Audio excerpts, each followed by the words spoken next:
glory. Yeah. All Can I right. start Okay. now? Yes, yes. Thank you, brother. Thank you, Jude. God bless you.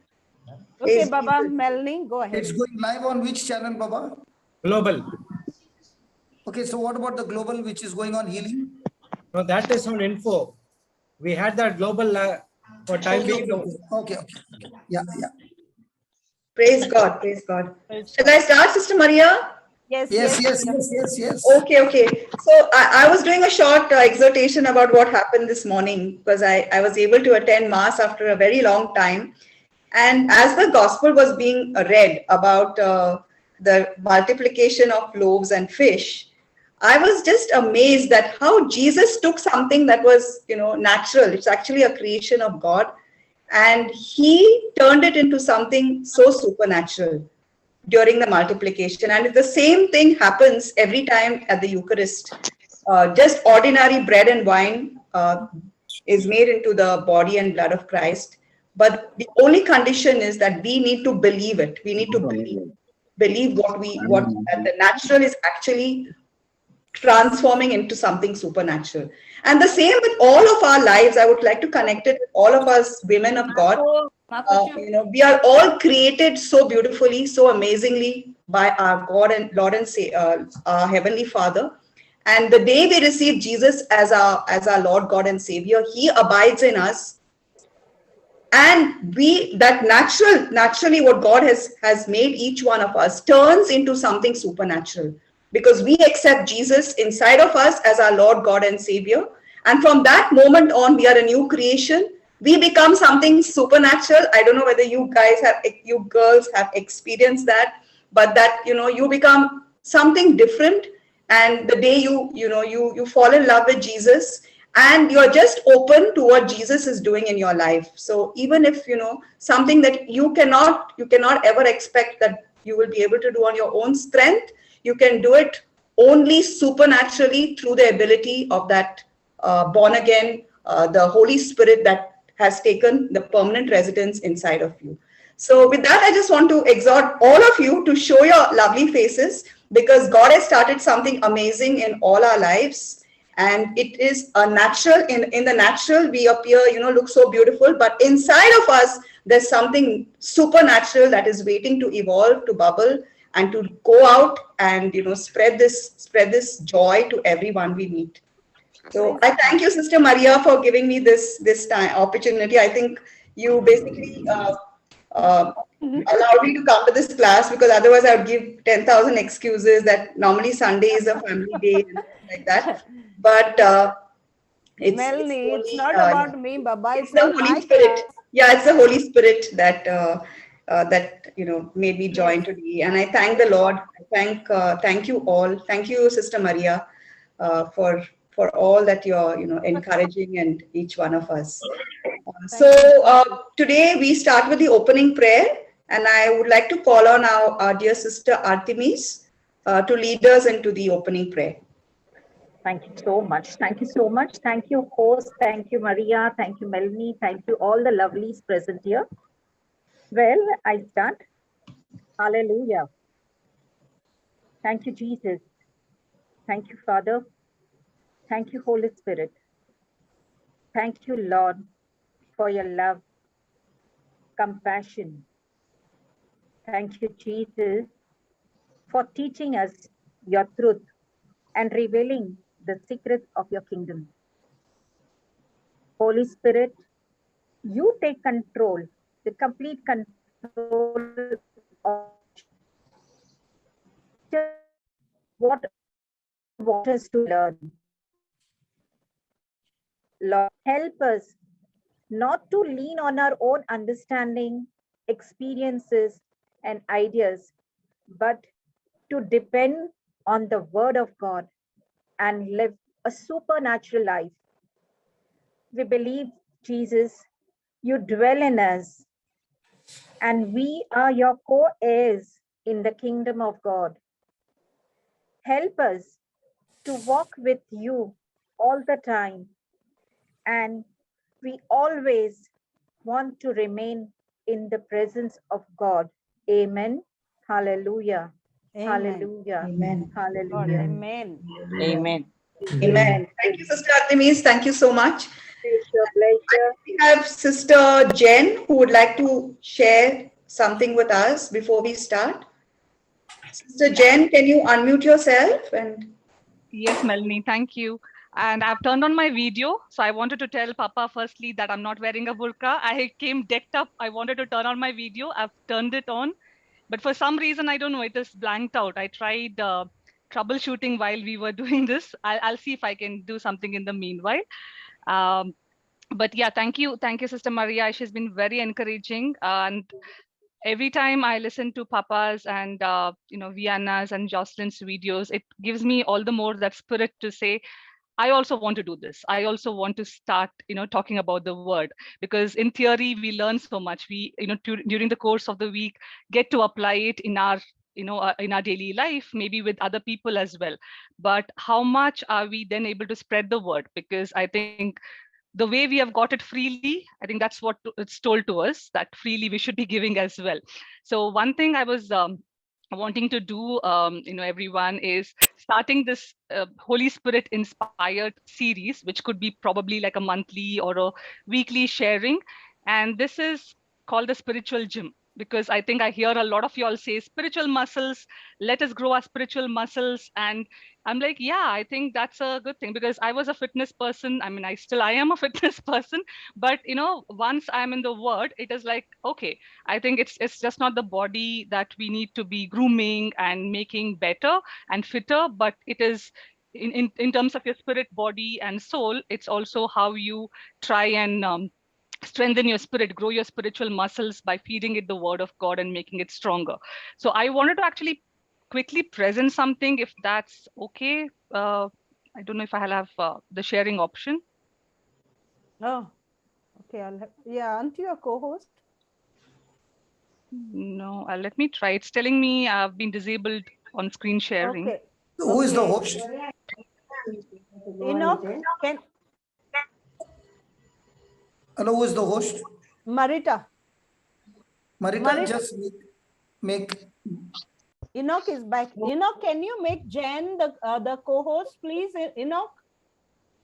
I made. Okay. My Okay, goodness. I'm trying. Thank you. That was so quick. Are you all able to see my screen? Yes. yes. Okay. So basically, I just went to hunt for something that could give some visual on what we talk. And when I saw this, I didn't know that there was something like this existing in 1 Timothy, where it says that bodily training is of some value.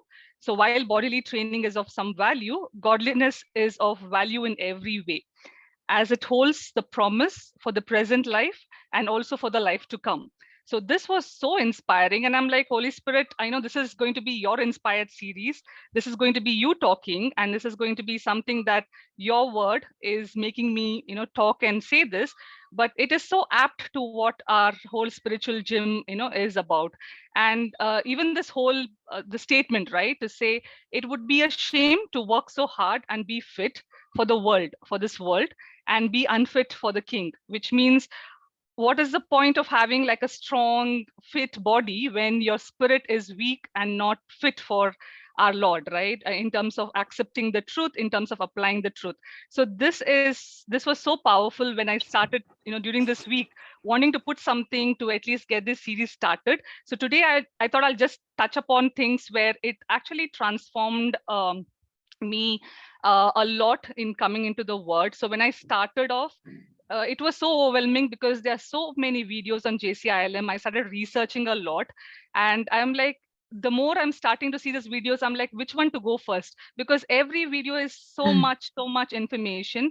And I think I asked a couple of questions on this forum as well to say, how can I, what is the structure, or is there like is there a way? Is there a way to get started with this? Is there a way to structure your day to say, you know what, this is what I will do?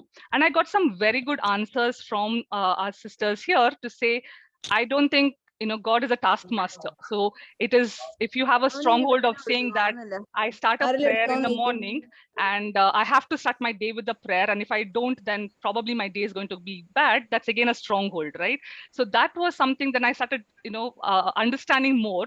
And then what I did was in terms of faith. So I said, if my foundation has to be strong, and if I have to accept something from the word of God and understand it, it is important for me to start strengthening my faith. So that started with all the series on faith. So it was on thermostat firstly, on that whole series. So started looking at all of those, and then it was all about the sower and the seed. I've not completed, that's still there, but I know that is like the foundation as well. That one, and then everything that Papa is doing on godly marriages, I think that is like a biggest transformation in my I wouldn't say married life alone, but in relationship. I think it's a very, very strong transformation that I have seen through all of these learnings that are coming through. So maybe today I just wanted to give a gist of this, that spiritual gym is going to be a lot on some snippets from your life where your scriptures have become so marvelous, so much that they dwell in you, but they also have turned into flesh and are speaking through that. So a lot of testimonies, a lot of things that have been applied, I would like to share. Probably maybe just wanted to give an introduction about it, but maybe in the upcoming sessions I can start with one verse that actually I've been applying and has really transformed a lot in my life. Because when I started, it was 1 Peter 2:24. This became like a blanket scripture for me. So it is like anytime, it's not only when you want to do healing, but anytime you want to even strengthen your faith. I'm like, it was faith, right? Where if, for example, God said, Mary, I choose you. He had faith that she was the chosen one. And when the angel Gabriel came to her, she would have said, if there was no faith, she would have just said that I'm a virgin, I don't think I'm the right person, why don't you go down the lane and pick up somebody who's married? And probably there would be no questions asked. But she had faith, and all she said is, your will be done, according to your will, let it be done. I mean, that faith. And a lot of us also look at faith from that perspective, that if it was Jesus who died on the cross, you would have said, I'm just 33 years old and I have not lived my life, I have a lot more to do, and look at the luxuries of the world. Then that would have been definitely like a big roadblock for us. We would have never been transformed, we would have never been reborn. So that was important. And those are things that have really, when I look back at all the scriptures, 1 Peter 2:24 was the change in my life. I mean, that was the underlying scripture that is the foundational scripture for everything to strengthen my faith. And so that has been very powerful. And those are things that I wanted to share on, one verse. Like even this week, it was not only about your personal life, in your work life. I had a lot of testimonies this week that, I wanted to share that, especially in the work front, when there are people who consult you to say, okay, I have a problem in my team, and you have experience in this area, how can you help me? And then I normally, in the situation, I would just tell them, I don't think we have a solution here, because it is a behavioral issue, and at work you don't tolerate much of behavioral issues. Immediately your course of action is terminate the person. Okay. And this week I had a same situation where that was the advice I was giving the other manager, and telling them, I don't see a way out here, I think you'll have to terminate them on behavioral grounds. And then the same instant, I'm hearing Holy Spirit talk to me and saying, I think today you had a class and you were taught that it is an evil spirit operating in them and not that person. So is that the right advice? And I can hear myself speaking to that manager and telling them that, you know what, I think let's draft an email and let's, give her another. You just told me that we should take this action. And I'm like, yeah, you know what, everybody deserves another chance. Let's do it. And so we draft the mail together, and he's like, I'm not sure if I'm doing it right. I said, just trust me on this. We draft it together, the mail goes out, and while the mail is going out, all I'm doing is rebuking that evil spirit operating in that individual and saying that, whoever is doing the evil spirit who's making her do this, and she's not the person, she is your spirit, she's not be the one doing this. So somebody is doing it through her, the evil spirit is doing it through her, and I rebuke that evil spirit. And she is going to be such a transformed person, and your perfect laborers are talking to her, and she is going to be changing. The next morning, and then the first call I get is from this manager telling me that, what, I don't know why did I trust you on that, but I am glad I did, because she calls me today and she is such a changed personality. I don't know what happened overnight. So that is the power of the word. And those are, I wouldn't say small things, but these are such beautiful, amazing things that are happening with the power of the word. You just have to, like Papa always says, the system, try to apply that logic, it works. And it is working. It is working wonderfully and amazingly. And, I'm so proud and I'm so happy that I'm part of this family. And it gives you so much in abundance, be it knowledge. Even, I feel that, okay, probably once I got to know Mark 11, 23, 24, and I've used it, I said, okay, probably I know it. But every time Papa or I'm hearing the teaching more and more, I'm like, wow, this is every time it's like, a new teaching on the same verse and a new revelation and a new application. So it's been really wonderful. So thank you for allowing me to share something on that account. But I just wanted to, give an introduction about this. And maybe, in the upcoming week, I will just start giving my version of what my thought process or what my learnings have been on that and share with this group. Yeah, thank you so much. Thank you so much. Praise God. And that's the dream, that every year has a Bible class. And that's why I'm going to buy more and more license, so that your meeting doesn't get over in 45 minutes. We are buying more license, on and on. The license can be used throughout the day, throughout the night, because when it is day in some place, it's night somewhere. So that is what I'm after that. Today we are buying 2 more license. So by now, I think Jocelyn would have done it. And if not, she will do it today. So whoever wants to have the Bible class, the license will be with Marina. So one thing I've told Marina is, let there be no class one after another. There should be 1 hour gap in between the 2 class, because sometimes the Holy Spirit might lead the person to go extended time for 1 hour. So we don't want it to get full stop at 1 hour at the time. So that is the desire, that everybody gets into a Bible class. And one thing I want to tell you, the more you teach, the more you grow. Because when you give, it multiplies and comes back to you.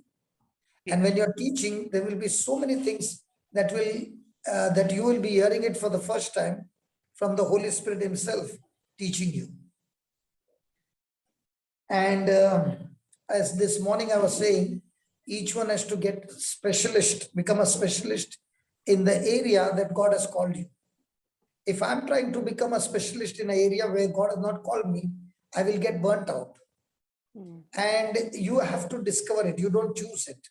People who choose it get burnt out. People who discover it begin to enjoy it. And many a times it is like this, something that you had not practiced all your life is the place where God has called you. Only thing was that the potential was not being used. But once you start using the potential, you will begin to see from where to where the person has gone. Is that right, Melody? When you see today your husband, Vincent, what do you think? Yes, brother. Yes, brother. It's really Ephesians 3:20 that by the power at work within us, he's able to accomplish abundantly far more than we can ask or imagine.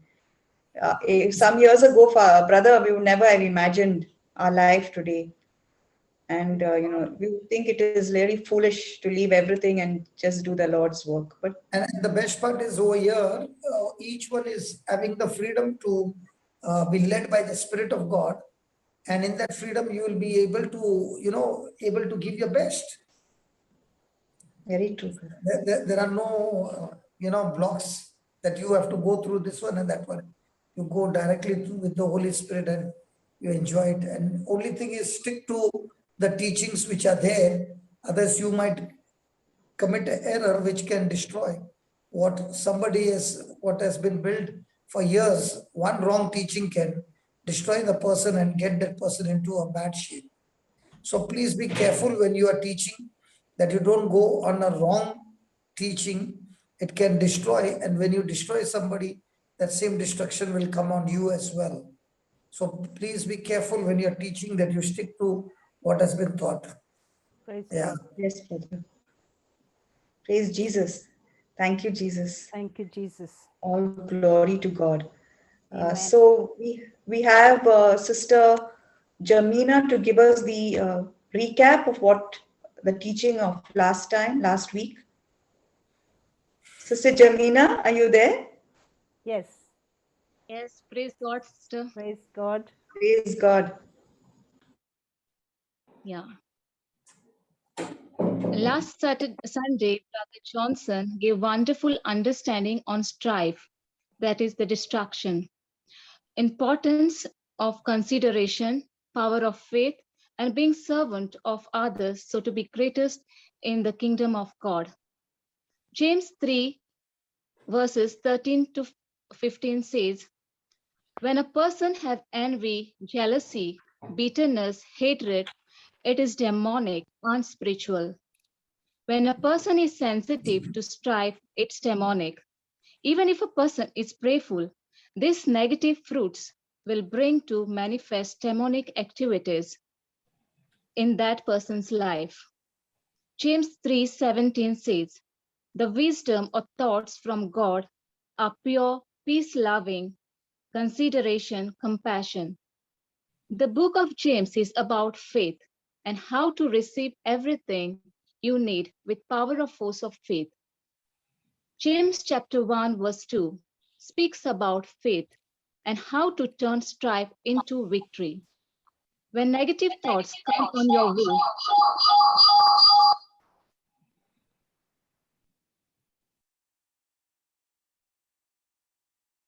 James chapter 1 verse 2 speaks about faith and how to turn strife into victory. When negative thoughts comes on your way, you consider joy. It's like prodigal son came to senses.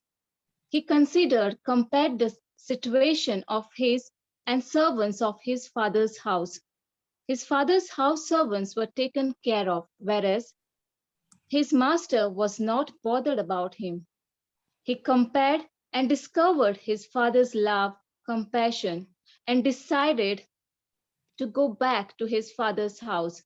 Same way, when we face trials, we need to consider, and when we consider God's point of view, we say it's a golden opportunity for us to apply our teachings in other person's life or situation.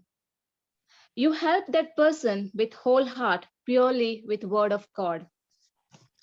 So when you understand what word of God says, you are joyful because you know the end result even before manifestation. You know it's going to turn out for your advantage. So when you are full of joy and promise that give you faith, so your faith get tested.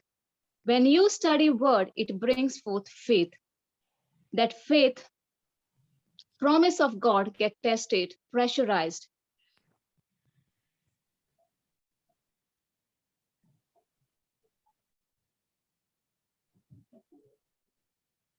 Did we lose Sister Jalina? I think she. You know, this is, she's there, but Goa, their Wi-Fi is very bad. Yeah, we cannot hear her anymore. Is she still on? Jelena, you there? Can you hear me, sister? Hello? Yes, I we put can off hear my you. video. She's I'll there, put off she's my there. Switch video off and your again. video. Okay. Switch off your video so that will be easy for you. Go ahead, Yes, Baba. yes, brother. That faith.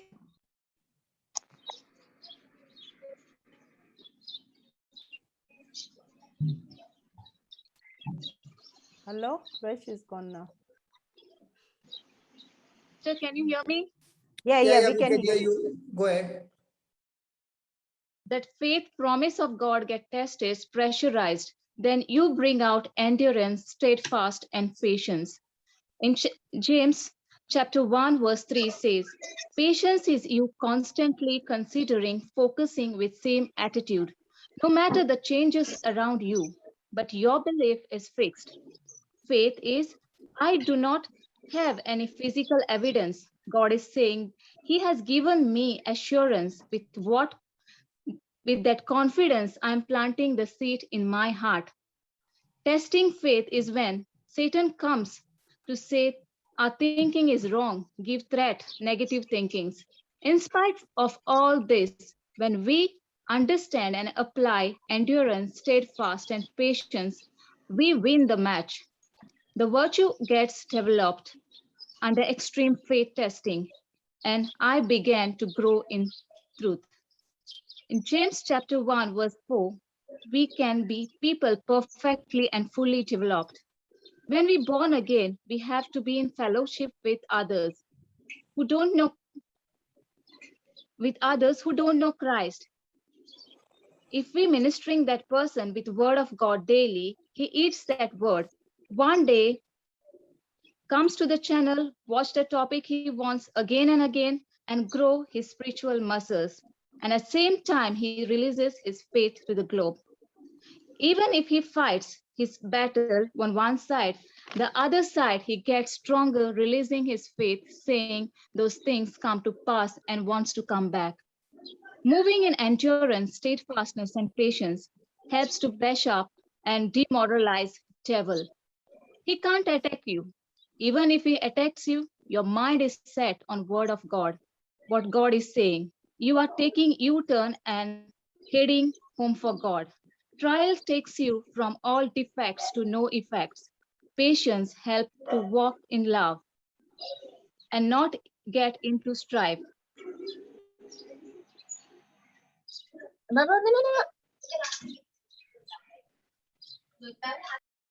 What we are today or current moment is what we consider and decide in our past.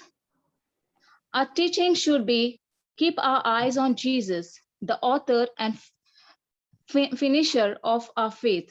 And also, we need to reach out to the lost. You can turn the whole body with word of faith out of your mouth. In James chapter 3, verse 2 and 3, when our thinking don't align with word of God, we stumble and fall. If anybody comes against you, you become sensitive like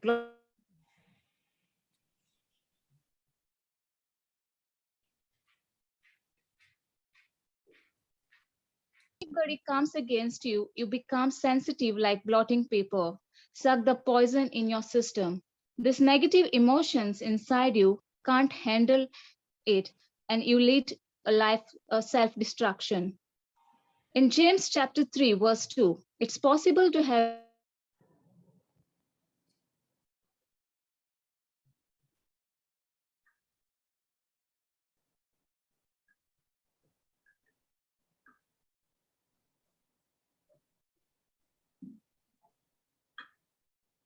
Hello? Sister Jolina, are you there? I think we lost her again. Cannot be heard. Hello, Sister Jolina.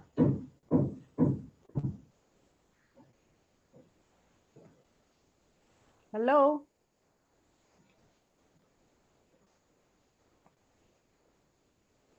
Hello?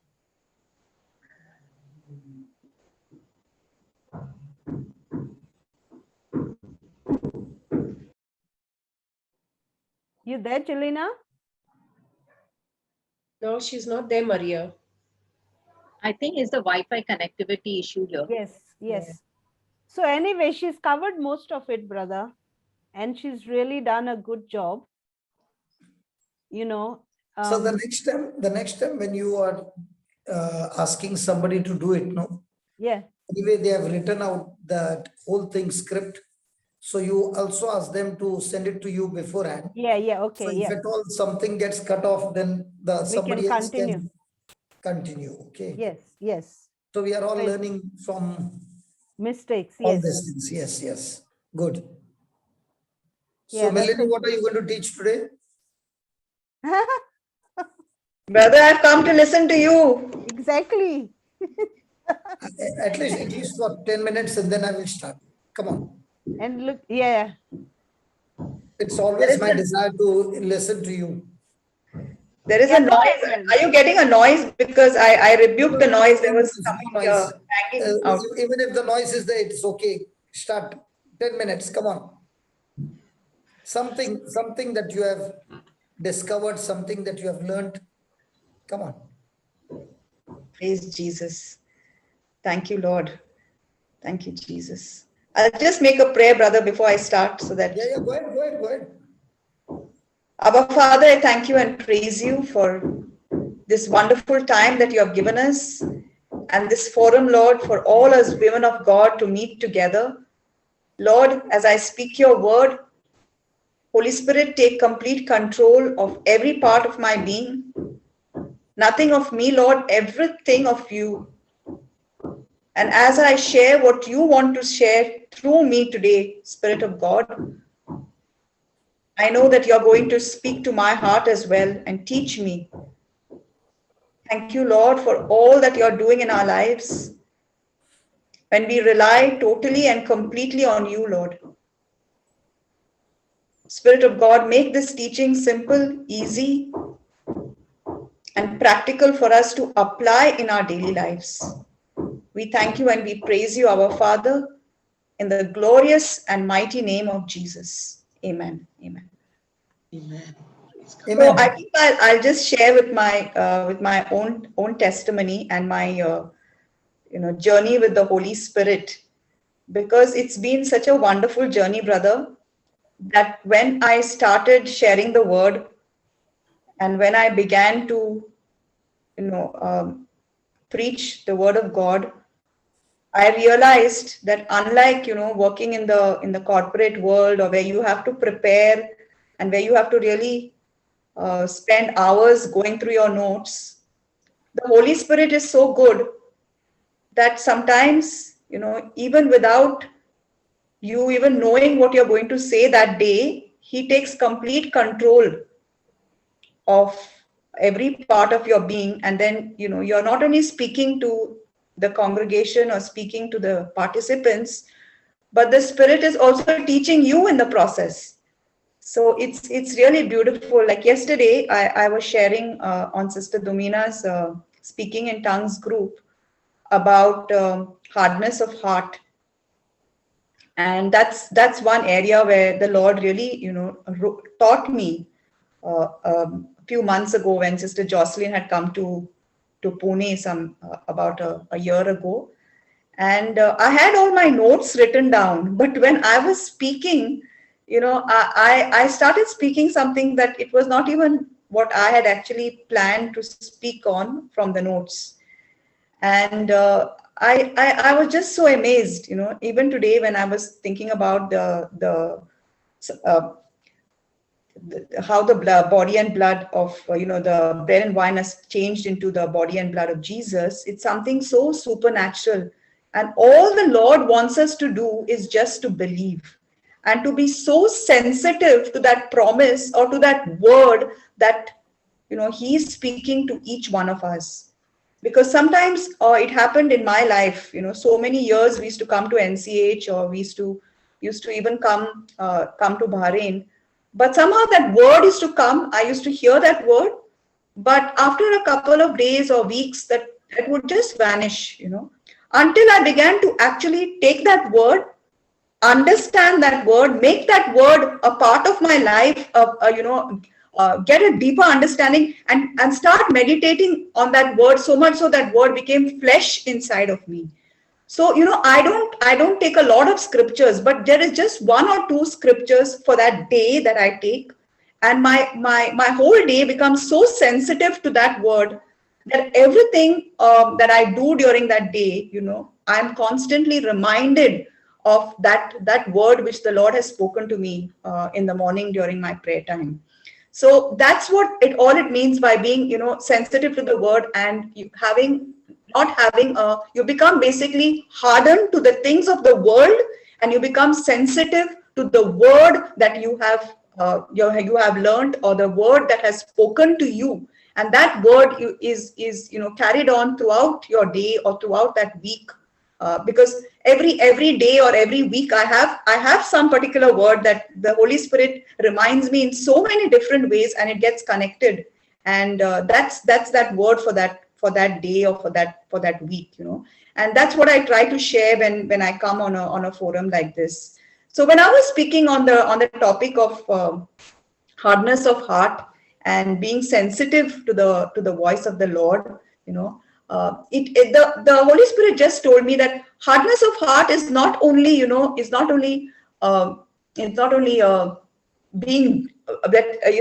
not only being having unbelief, or you know, not only having that thing that where you're not believing 100%, or you have some unbelief in you.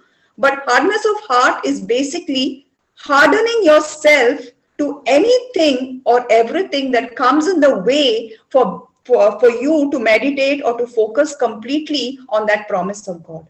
So suppose you are meditating, say, on a promise that by the wounds of Jesus I am healed.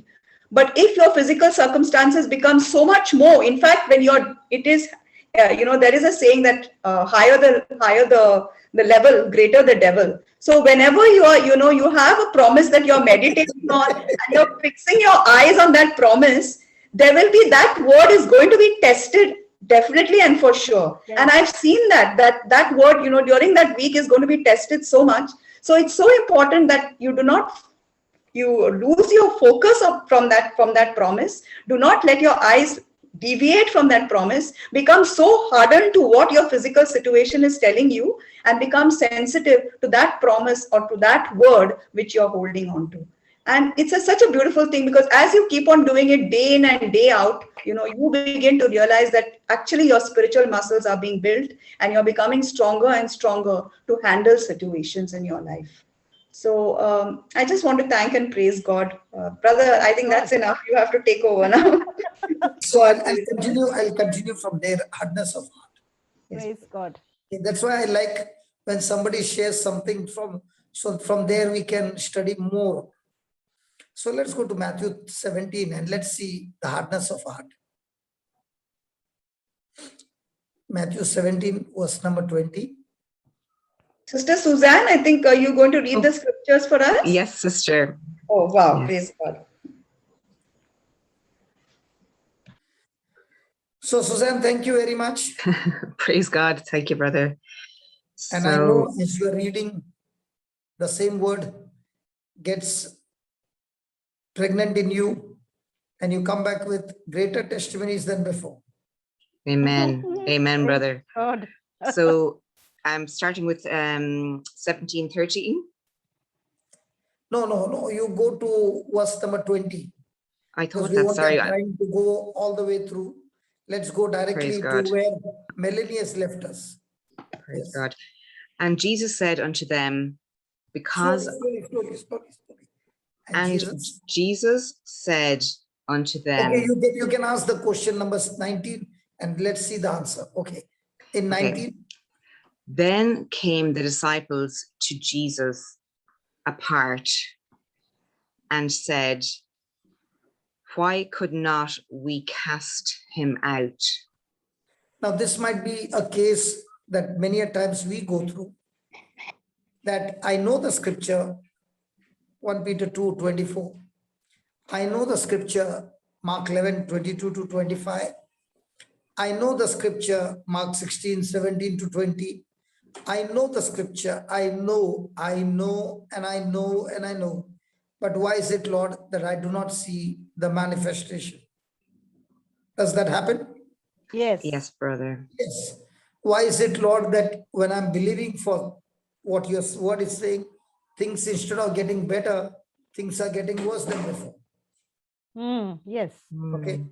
So here is Jesus answering to all of us. And Jesus answered and said to them, because of your unbelief. Because of your unbelief. Okay.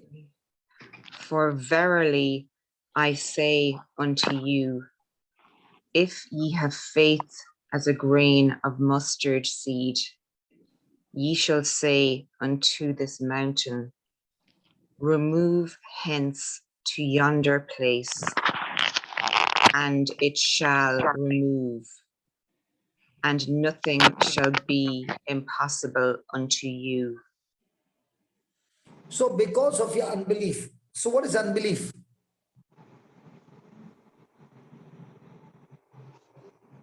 What is unbelief and what is doubt? Mm. Now the question is, did Jesus say you are having doubt? Did he No. say you are having unbelief? No.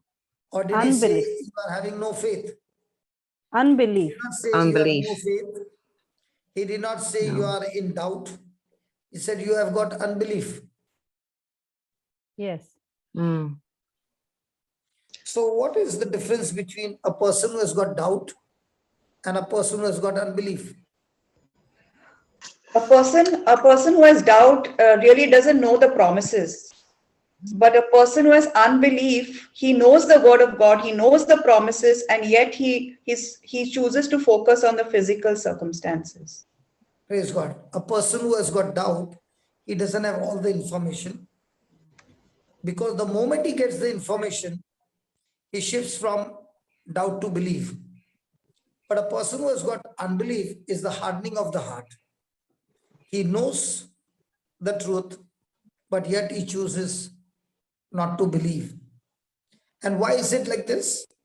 Because the truth that he has it in the spiritual evidence, and the facts that he is facing is in the physical evidence, and he chooses to go with the physical evidence and not the spiritual evidence. So Jesus said, because of your unbelief. Unbelief. And then he gives the answer how to deal with unbelief. He not only gives you the problem, but he also gives you the solution. And what's the solution? If you add, go ahead, Suzanne.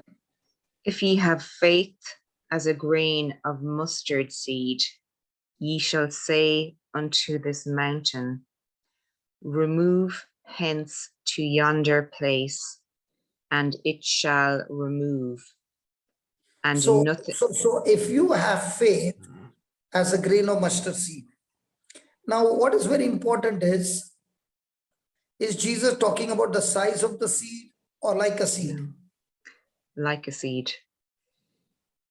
Now, when I was in California, just 1 week to leave, I was looking at different kinds of agriculture, something that I practiced some 32 years back. I used to grow my rose plants in water with rocks, zero soil, and the productivity was extremely high, extremely high. I did not have to water the plants every day. All I had to do was to come and see the water level, and there would be the top level and the bottom level. I had to keep the water in between. So when I was in California, I began to think that why not I practice now, because when I will be having the center coming up, I want to have a big place for latest technology agriculture, where I can grow all the vegetables that I need in-house, that I will not have to buy anything from outside. So looking at that, I began to search and research, and I decided to grow tomatoes and chilies. So I planted the seeds from the fridge. I took out a tomato, separated the seeds, dried up the seeds, and I put it into the soil to sprout. And what happened was the temperature was not good enough. It was not in favor. So I took it out and put it in the hot sun for 2 days. And when I put it in the sun, before I could leave, I had a new hope. The seeds had a small light sprouting. Wow. So now that I saw what I saw, I gave instruction to my daughter and I said, I've covered it with a box. There's no sunlight passing through. I want you to keep it in the sun. Don't move it from here. You open the lid only after 4 days. And I want you to share with me the photograph of what you see. So most of the seeds were planted underground, under the soil. 2 of the seeds, I put it on the surface and I could see that they have sprouted. I'd used the tissue paper to keep it always watering. So everything was done in such a way that it is not a traditional way of agriculture. It is a very different kind of agriculture where technology is being used, the technique is being used, and it costs you nothing. So when I began to see that, the Lord is today saying, just as the grain of those, the seeds of the tomatoes would not sprout when I kept it indoor, because the temperature was too cold for it. It needed a good temperature for it to sprout. In the same way, for us to exercise our faith, it is not enough that I keep saying, by the wounds of Jesus I am healed. No. That is not enough. There are other factors which also work along with that. And one of the biggest factor that works along with that is the agape love. If that love factor gets short-circuited, your faith will never work. It will never produce any harvest.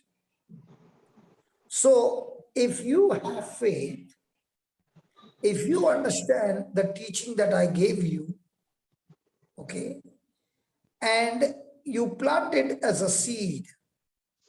You plant it as a seed means when you open your mouth and speak what Jesus has given in his written word, and you speak it out, it becomes a seed, and you tell those things, two things, what to do and where to go.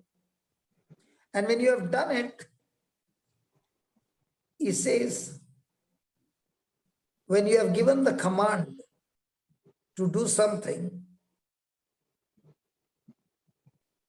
he says it will be surely done to you. Can you read that again, Suzanne, if you have faith? If ye have faith as a grain of mustard seed, ye shall say unto this mountain. So when you're saying unto this mountain, very, very important, you must first check your love factor. If you have got offense towards anybody and you open your mouth and you speak to this mountain, there's no power that is active. There's no faith power that is active. It will not work. So before you open your mouth, see that your love factor, the agape love, is at the peak. If there's any kind of bitterness or unforgiveness, it is first to deal with that and then open your mouth and speak to this mountain. Is that clear?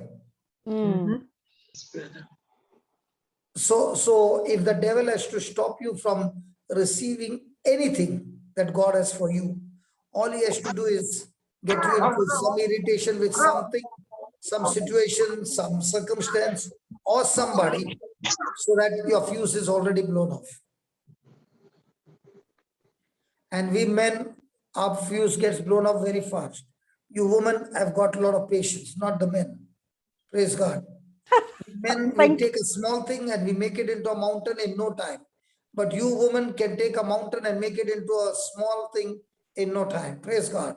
Thank you, brother. Men always have insecurity, but you women are always full of security. Praise God. Praise God. So did I speak facts or did I speak faith? You spoke facts, brother. So you see, all you special moms, I just showed you where your fuse goes off. So even though you are praying, even though you are doing everything, you are really a sincere person. No doubt about you. But when these factors are working in your mind, and now you are trying to exercise your faith, it won't work. So if you got any kind of worry or anxiety, remember, you got your bridegroom there. His name is Jesus. He said, cast it to me. He did not say, give it to me, because you will never be able to give it. You'll have to throw it with force. So you have to cast it to Jesus. This particular problem in my life, I'm talking to you and I cast you to Jesus. Now let Jesus deal with you. I've got nothing more to say. I've got nothing to do. I am totally carefree from this topic henceforth in the name of Jesus. And now that I've been carefree, I've got plenty of time to deal with other people's situations and help them to come out of their situations. As for my situation I've given it to the Lord, and the Lord, let the Lord deal with it in Jesus' name. Praise Jesus. Praise God. Very, very, very important. So then he says, when you speak to this mountain, and what do you speak? A request? No, you speak a command. Yeah, go ahead, Susan, read it again. If ye have faith You shall as a say to this grain, mountain. ye shall say unto this mountain, remove hence to yonder place, and it shall remove, and nothing shall be impossible unto you. So Jesus is giving us such a powerful truth that if you command it to go, it will obey you. And now that you understand the system, nothing will be impossible to you. Now, if this is so real, then how come the disciples failed? And he gives the answer in verse number 22, 21. Howbeit this kind goeth not out but by prayer and fasting. Now, this thing goes not out but by prayer and fasting. This thing is your unbelief. So what is the solution for hardness of heart? Prayer and fasting. Prayer and fasting. Now, if I have to ask you, what is the purpose of fasting? If Jesus said this one goes out with prayer and fasting, it will not go out otherwise. So what is the purpose? Why did Jesus say this one goes out, does not go out, but by prayer and fasting? In other words, if there is no prayer and fasting, this one will remain. And this one is not the spirit in the boy, the spirit in the disciples themselves, which caused unbelief. In our life as well, there will be a download of unbelief any moment. How do I deal with this unbelief? Prayer and fasting. Prayer and fasting. So what is the purpose of fasting? So that I die to my senses. So I die to my senses. What else? Come on, others. Come on, everybody. And those who don't want to talk, you can put it on the chat. Come on, put it on the chat. Why do I need to fast? What does fasting do? What is the purpose of fasting? Is it that God loves us when our stomach is empty? Or is it that God wants us to become slim? Is it because the slim people have got more emptiness because they have been eating only the calories that are needed? Die to flesh. Die to flesh. What else? Yeah, Natalia has something to say, brother. Yeah, go ahead. Give them the unmute.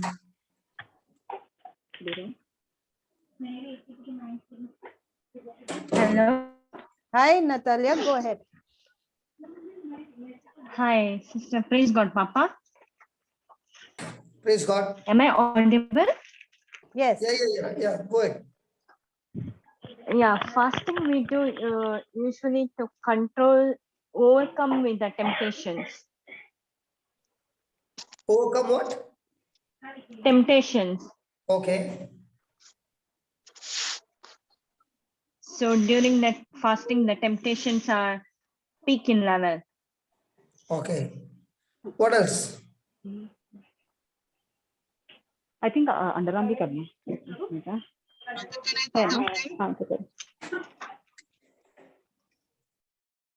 Senora, you have anything to say? Yes. Yeah, fasting is like, suppose if you do fasting and without prayers, if you do, you will not be able to do it. So when you're praying, you are fully into the presence of God. The word of God is your master. So the senses doesn't come against you. Your spirit control your senses, and that is how you are obedient to the word of God, and you overcome the temptations only by praying and in the presence of God. This is what I know. Come on, what is the purpose? Why you want to fast? It is to bring your body into the subjection. Means your body should not dominate your senses, but your senses should be controlled by your spirit. So when we are in prayer, our spirit is in full control. So that time, if we fast, we do not bother about like if we are hungry or anything. The spirit takes lead over us. So in other words, you are trying to say when the stomach is full with food, it's always going to cause problem. No, it's not like that. Like suppose if our stomach is full, sometimes we feel sleepy or we are not able to concentrate. We think like what we It have is to. just like a person who has eaten pork meat. After eating pork meat, he wants to become drowsy and sleepy. Yeah. But The fasting ones also, who are Papa, from doesn't. Goa and Mangalore will understand what I'm saying. Yeah, Okay, but you can fasting write also down. does. Sorry, Okay, Papa. you can write down because we will have less time. I want you to write down what is the purpose of fasting. Fasting is to get rid of ourselves, but it's very hard because the tempter come and just make us angry and make us really irritated, even though we can fast. Okay, write down the purpose of fasting. The purpose of fasting is to get our mind off. Is to get our mind off myself and get my mind onto God. And get my mind unto God. Fasting does not change God.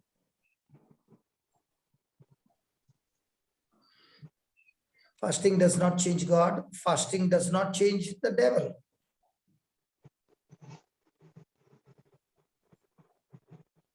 Fasting does not change God. Fasting does not change the devil. Fasting won't get devils out.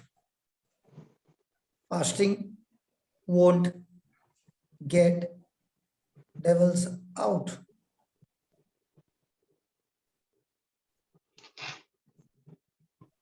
Jesus meant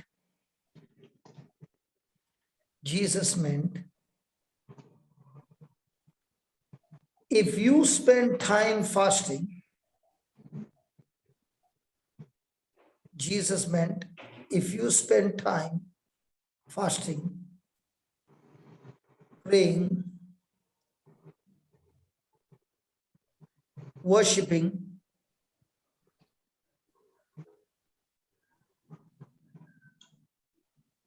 and praising God,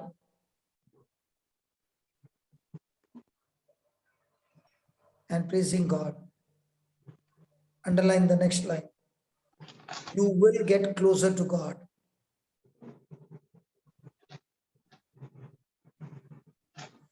You will get closer to God.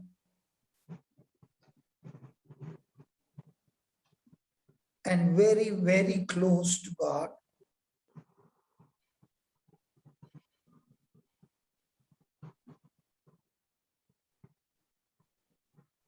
That now you don't worry.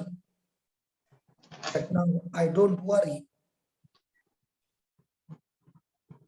That now I don't worry.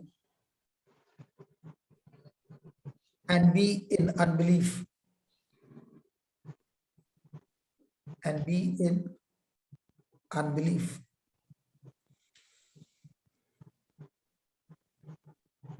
Next slide. Fasting is a way to get my flesh. Fasting is a way to get my flesh under control. Fasting is a way to get my flesh under control.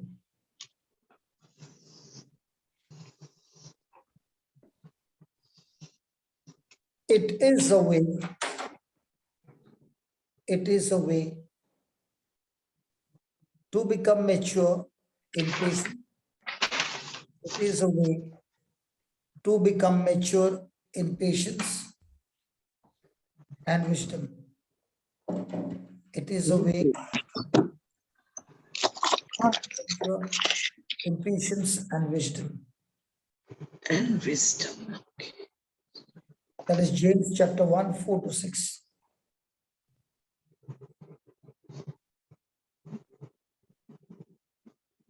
Fasting causes me to be more sensitive. Fasting causes me to be more sensitive.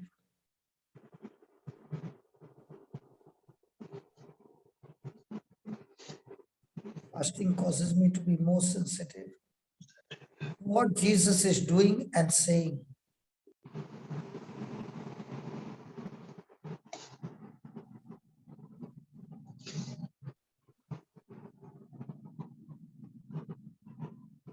What Jesus is doing and saying.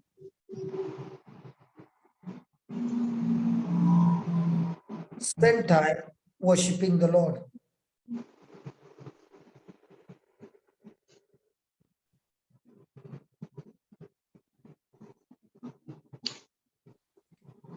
Spend time thinking about Him. Spend time thinking about Him instead of about yourself. Instead of? About yourself. Spend time thinking about the Lord instead of about thinking about yourself. Yeah. Thinking about yourself. The Lord instead of thinking about myself. Yes. So now do we know why do we need to go fasting?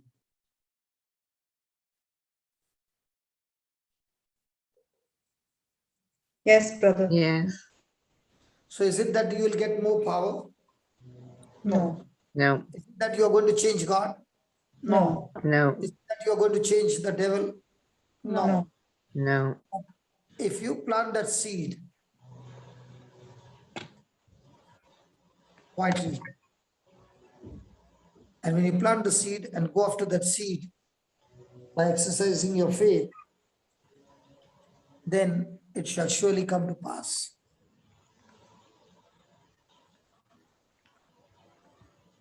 So do we have this situation happening every day? Yes. So how do you know whether you win or lose? By what you choose to focus on. Yeah. So it is more about me dying to myself than focusing on what the situation is saying. Yes.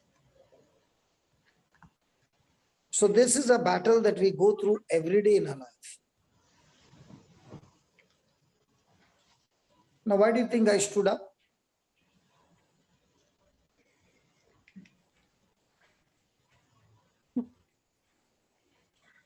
I'm asking you, what is the reason do you think I stood up? Focusing on the walking? situation. You got cramps. Sorry? I got cramp. And my mind was becoming a little drowsy. Oh, okay. So I've got a choice. So focusing on the situation. I've got a choice. I know my body is now slowly drifting into a sleep mode. Before it can go there, I've taken a quick decision, because after 3 minutes, it will be difficult. Once it has given me a signal and it's talking to me and saying, I need a little rest. So what am I saying to my body? You can rest when I give you, not when you want. So my body is not supposed to dictate terms. My spirit is supposed to dictate terms. So hardness of heart is where your senses are dictating you rather than you taking authority over your senses. Is that right? Yes. So for example, last night when I reached home, I had only 15 minutes The Melbourne had already started, and I took my mobile and went to the washroom to a bath and kept the hymn on. So before the hymn could get over, the time was that I have to finish my bath before it gets over and then make it live. Once it becomes live, by the time Kiyomi will finish, I have to finish my dinner quickly. By the time the dinner is over, I have to get ready to speak now. So now my body could have told me, see, you have traveled from USA to Dubai. Okay. Everybody can understand that. So you don't have to attend the class today. Okay. You can take today off and also tomorrow off. Because there will be a jet lag, no? So all these things, your mind will talk to you and tell you why you should take a holiday. And your spirit is saying, why I should not take a holiday? Because I'm not the ordinary common person. I'm born again.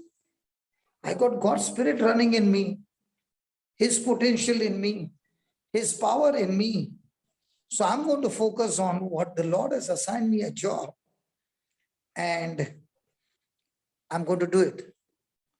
So once I came to Dubai, I'm finding it so beautiful now to preach at this hour, which I was finding it difficult in US because it was midnight.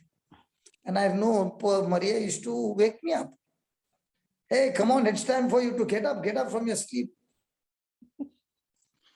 So, fasting is a way to get your flesh under control, because your flesh is where your senses are talking to you and telling you, this is what I demand from you. Whereas you are saying, you'll get nothing of that sort. See, every time we made a wrong decision, the decision went wrong because we gave in to our emotions. If we are not supposed to give in to our emotions, then there would be no problem. For example, now, suddenly I got a call and I began to think. On WhatsApp, I put the broadcast that I'm going to have meeting from this hour to this hour. It's already there.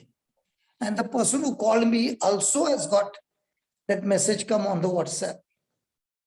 But might be the person did not pay attention to the message that I already sent. That is why the person gives me a call. In the same way, Jesus has already given us a message from the word that this is what has to be done. But when we don't read it, then we may start giving a call. If you read it, then that reading will help you to make the corresponding action, because he has already given it in detail, right? Yes. So when we have not read his message, then we end up reading the message of the world. And then instead of getting patience, we get into impatience. Yes. Has any woman ever lost patience? Never. No, I'm not saying lost a patient. I'm not telling the person is sick and you lost him, that he died. No. I'm not talking about that patient. I'm talking about patience. Has any woman ever lost patience? Brother, we are very patient. We don't lose patience. Yes. You all are very patient. Okay, praise God. And the reason you all are patient is because you all got a good training of those 9 months.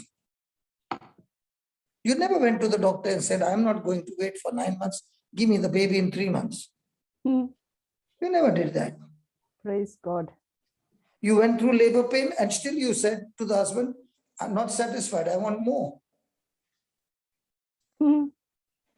So the husband even asked you, did you see how much pain you went through and why do you want to go again? No, I want more. The husband, poor fellow, is thinking my wife has to go through again 9 months and especially the last month labor pain. So he's saying, come on, let's avoid it. But the wife, no, nothing doing. I want one more. Because you all have got trained with your pregnancy, how to be patient. Now tell me, when you compare your labor pain and all other pain, is there any a match? No. But when it is a labor pain, your eyes and your whole system is fixed on the baby whom you cannot see. Hmm. And to bring that baby into the world, you are ready to take even 30 injection, 50 injection, whatever the doctor is saying, you're ready to take it. But I want the baby. Yes. But when it comes to other things, I don't know what happens to y'all when y'all have got such great capacity when it comes to pregnancy. What happens to other capacity? Mm-hmm.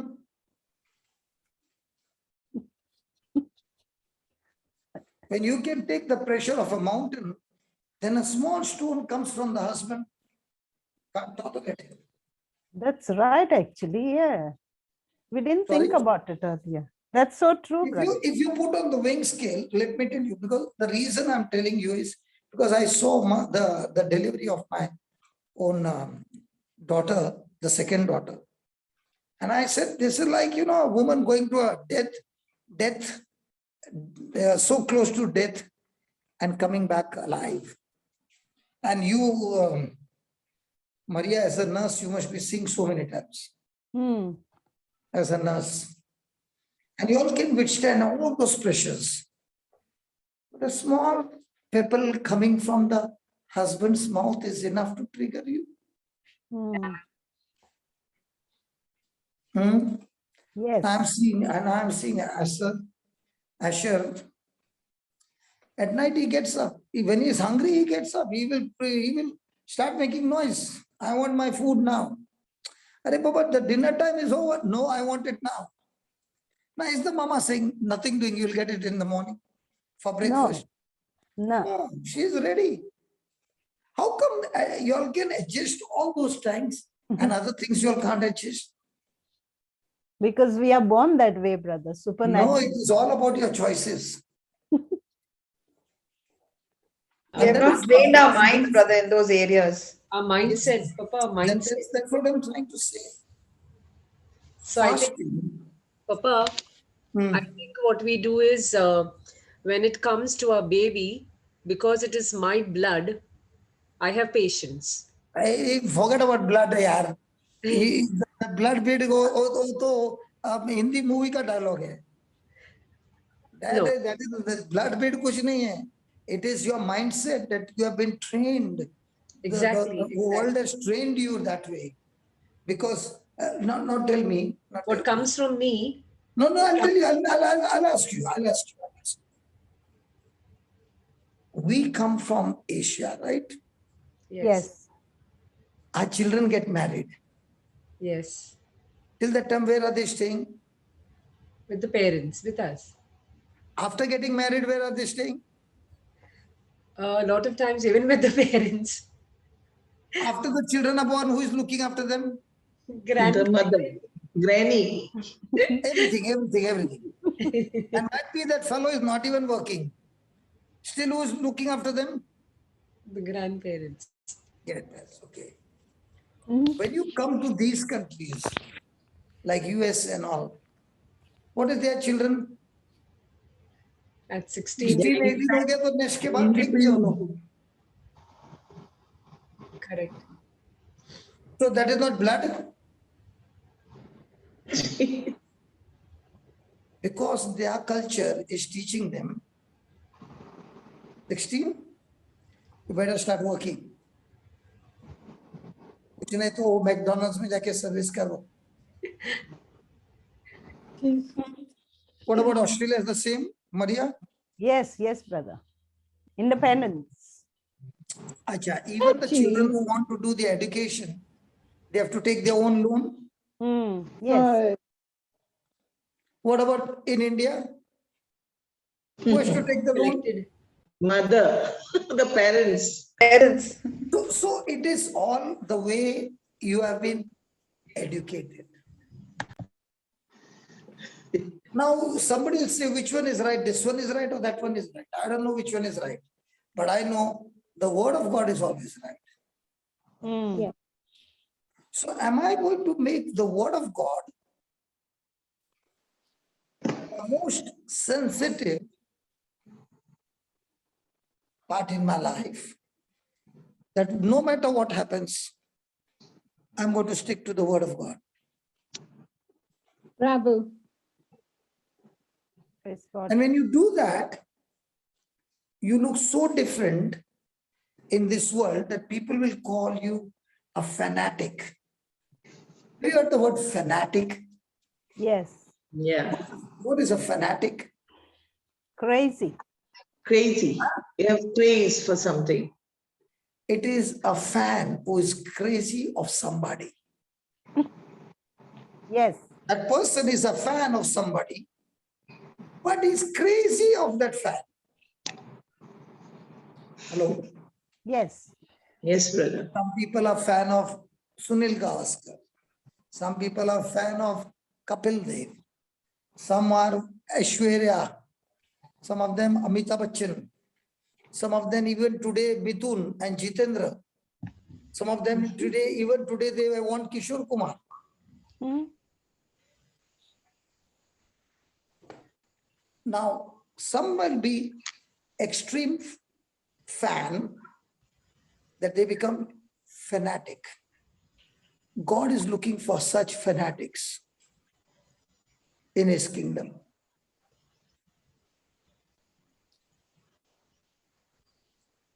Whether it's a rainy day, a sunny day, winter day, cloudy day, snowy day, any day, the fan is always on.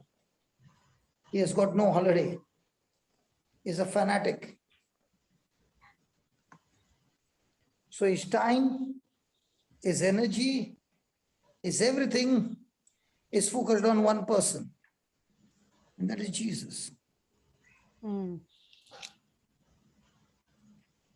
And nothing comes in between him and Jesus. That is why some people say that fellow, he's a fanatic man. Yes. He has got no adjustment. He has got nothing. He's a fanatic. Fanatics are the ones who reach to the finishing goal with victory. What do you think about Paul? Was he fanatic? Yes. Yes. Yes. When you see the afflictions that he went through, and he calls it a light affliction. Is it a light affliction? No. We can't take even one of it. Forget about the list he is given. So what do you call him? Fanatic. Uncommon. And God is looking for uncommon disciples. Not the common ones. Common ones are all delicate darlings. The little wind came, they are already, pray for me, pray for me, pray for me, pray for me.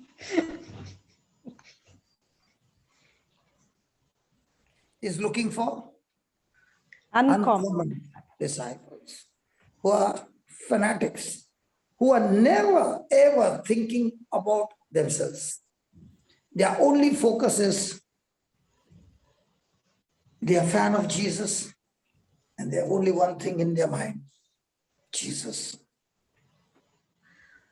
Now, what do you think the early church? I wanted to just imagine. The Romans were there, the Jews were there, the pagans were there. I want you to total up their percentage and compare to the followers of Jesus in the early church.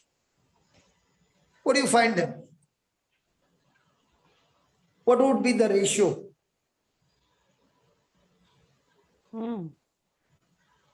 Hello? Hello?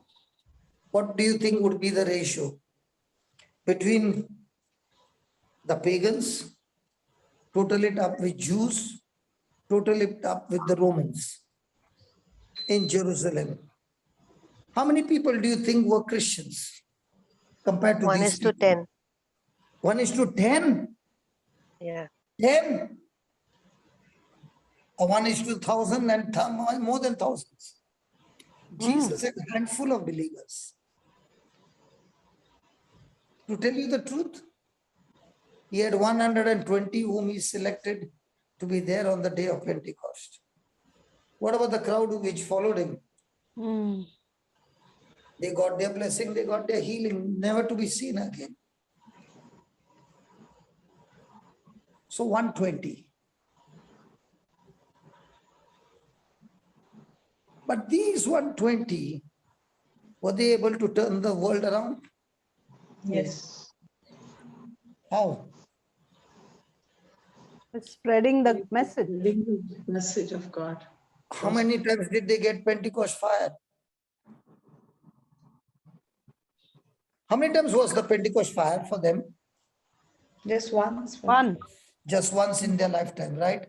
How many Pentecost fires do we get? And we keep praying. Holy Spirit, come with your fire. And after you get the fire, what do? You go home praying in tongues and tell everybody, I got the gift of tongues. When they got the gift of tongues and they spoke, they went straight to the enemy's field and preached the gospel. The difference between an uncommon disciple and a disciple of Christ is, common disciple of Christ is, when he gets the fire, he goes home. Uncommon disciple, he leaves home and goes on a mission.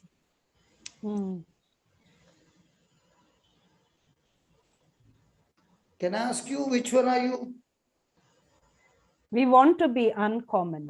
You know the advantage today is, you don't even have to leave your home today. Yes. Yes, brother. The phone can take you across the globe.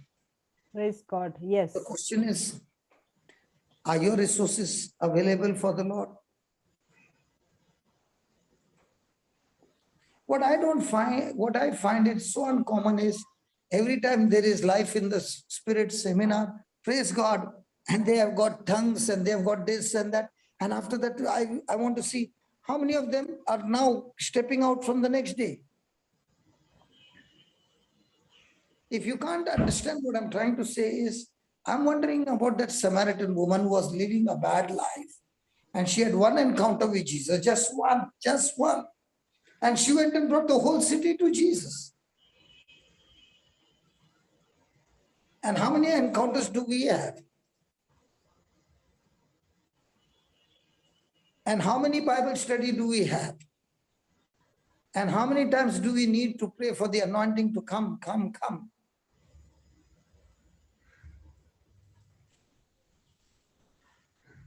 The question today is, with the anointing that I have, do I believe it I really have?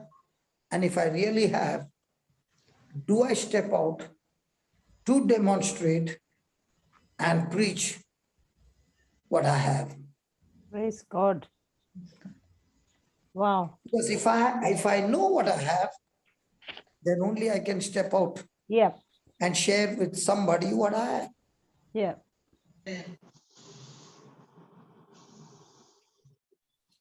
So is there going to be a show business? Definitely. Definitely, yes. So most of the time we men, we want to show off the chain that we wear and we'll put it out of our shirt. And the bracelet and the rings, we want to show off to everybody. But that's what we got. That's what we know, that's our treasure. That's why we want to show. And look at the woman, they will keep everything in the locker because it might get stolen. And if they are from Bombay, they will not wear the original one. They'll wear the duplicate one. When they are going for morning walk, that fellow snatches the chain and the next day comes and throws the chain on her face and says, you wore a duplicate one.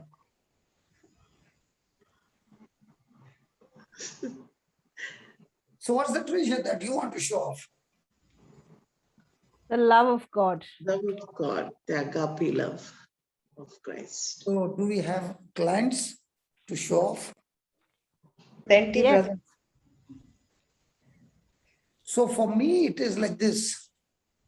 What I learned in my so many years, neither does your education, academics, smartness, certificates, skills, talents, nothing is important to God. What is important to God is how much are you his fanatic? Praise God. Yes. Like Alvin was sharing one day, and he was sharing about how Yashoda, Rajamma, Shivamma, and all this Amma, they got a baby who was declared dead, and the dead body was there. And now one of that Amma took the baby inside the house, which is wrong according to their culture, and sat with the baby for 4 hours, only speaking one scripture. The same Holy Spirit who raised Jesus from the dead is the same Holy Spirit who raises this baby from the dead. Doesn't know to read and write. And she started doing it. The people got wild, the Sarpanch got wild, and now they're planning to make her naked and take her around in the village so that nobody ever decides to become a Christian. They were Hindus. And when they have made a plan, they have threatened the husband. They were about to bash up the husband. And suddenly the Spirit of God says to this Amma, take 1 spoon of water, bless it and put it in the baby's mouth.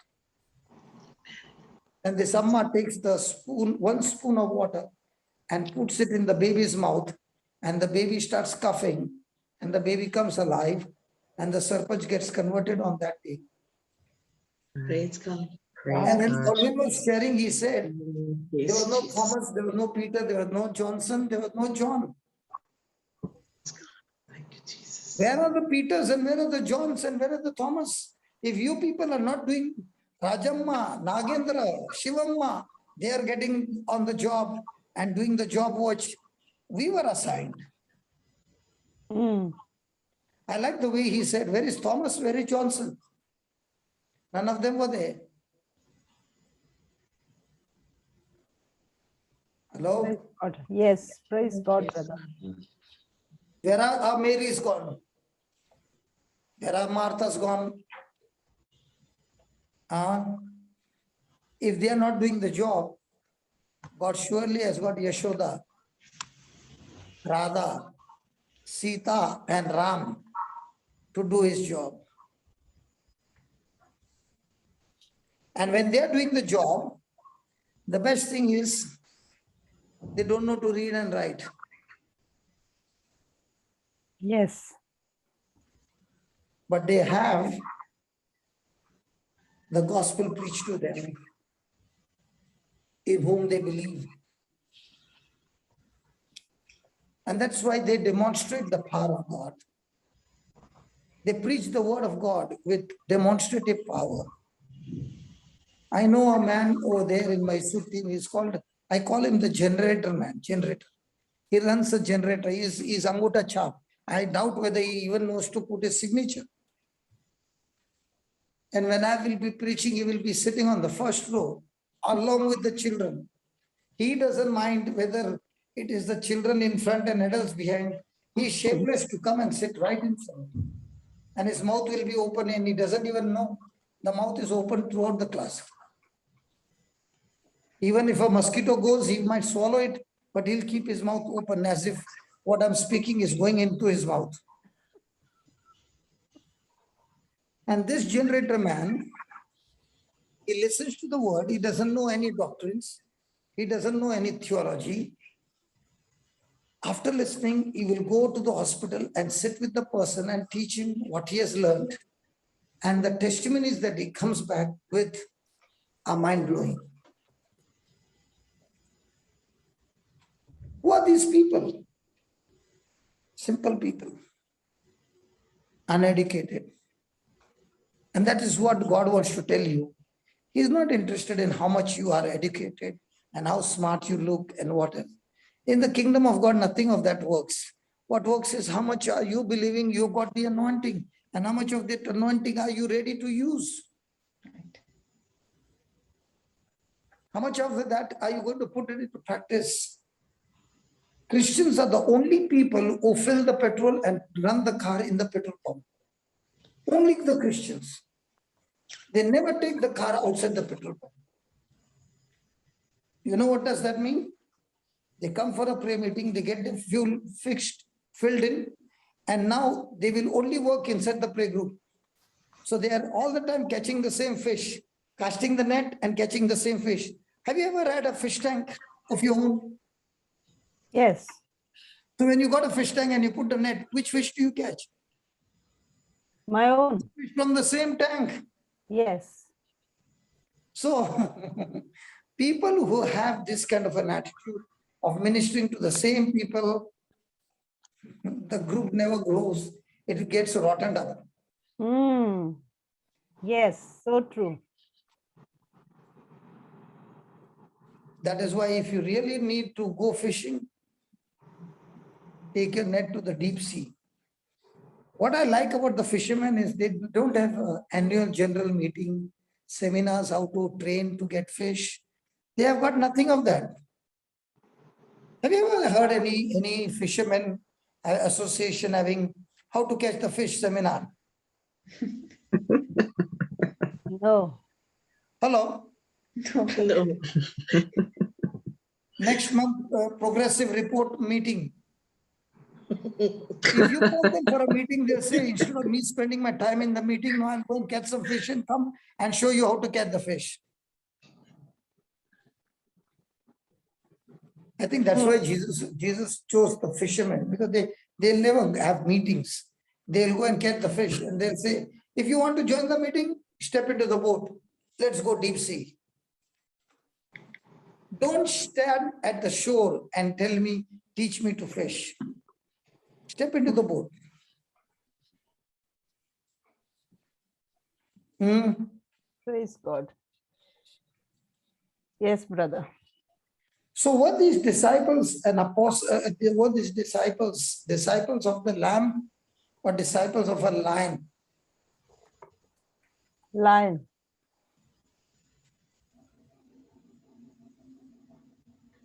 Was Jesus a lion or a lamb? Lamb. Jesus was lamb. So they were disciples of whom? Lamb.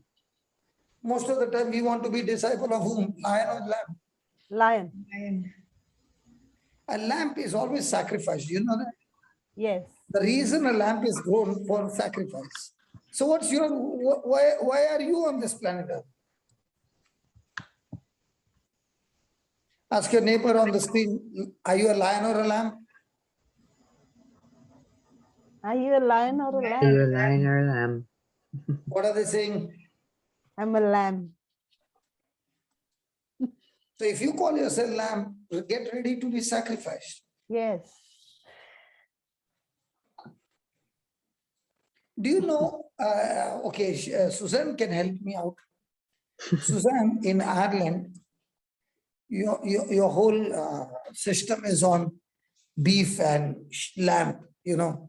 When we see your country full of greenery for acres and acres and acres, what we used to see in a greeting card, I would actually see it happen there. Yeah. When we were small, we used to see that greeting card, a full green mountain, and on that small lamb, it is a real scene now over there. This lamb, if it falls on its back and the four legs are up, can the lamb ever become straight? Yeah. They might be not knowing this. If the four legs are up and it can't move from that position? No. If the four legs are up in the air, can the lamb on its own become straight? Can it get on its up? own? I All always the assumed animals it can get up could. except the lamb. Really? The lamb and the goat, they can never get up. They will die, but they cannot turn and become straight. The donkey can become, the horse can become, the cow can become, the rabbit can become, everybody can turn and become except for the lamb. Okay.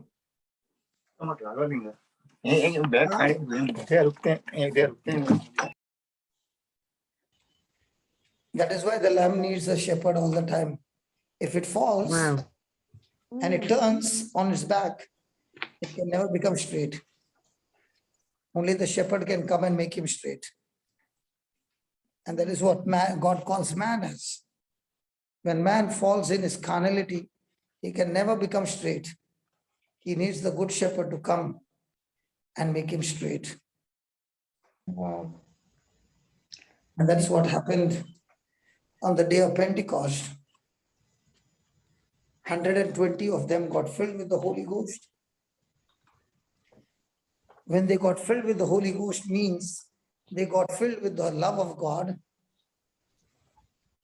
And this love of God began to get filled up in their heart and now began to overflow from their heart. The Holy Spirit put springs of living waters inside a believer's heart. And now that love of God began to flow. Praise God. Praise God. Praise God. So when the love of God began to flow, what happened to the strife?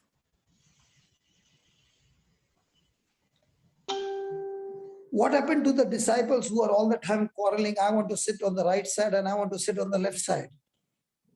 What happened to the disciples who wanted big position and this and that, and they were all the time arguing and quarreling and fighting among themselves? What happened to them? Why is it that after Pentecost, none of them are interested in any position? Why is it that after the day of Pentecost, they're not scared of death? Why is it that after the anointing of the Holy Spirit, they are not even scared of persecution? They are not even being stripped naked. They are not even scared of being put in the prison. They are not even scared of being hammered. They are not even scared if their children are being punished. Why? What happened? You know what happened? When the Spirit of God came, filling them with love, strife was destroyed. Because when Jesus said on the cross, it is finished, when he said it is finished, we say he defeated Satan, he defeated the devil. And along with that defeat, he defeated every work of Satan. So when a person is filled with the Holy Spirit, that infilling of the Holy Spirit, infilling of the love, destroys strife and every other work of Satan. That self-centeredness gets killed completely because the love of God is so powerful, it will destroy everything of self. So strife is a killer of families and nations, and love of God is a strife killer. So if I exercise love of God, it will kill the strife and save families and nations. If I do not use the love of God, then strife will kill families and nations.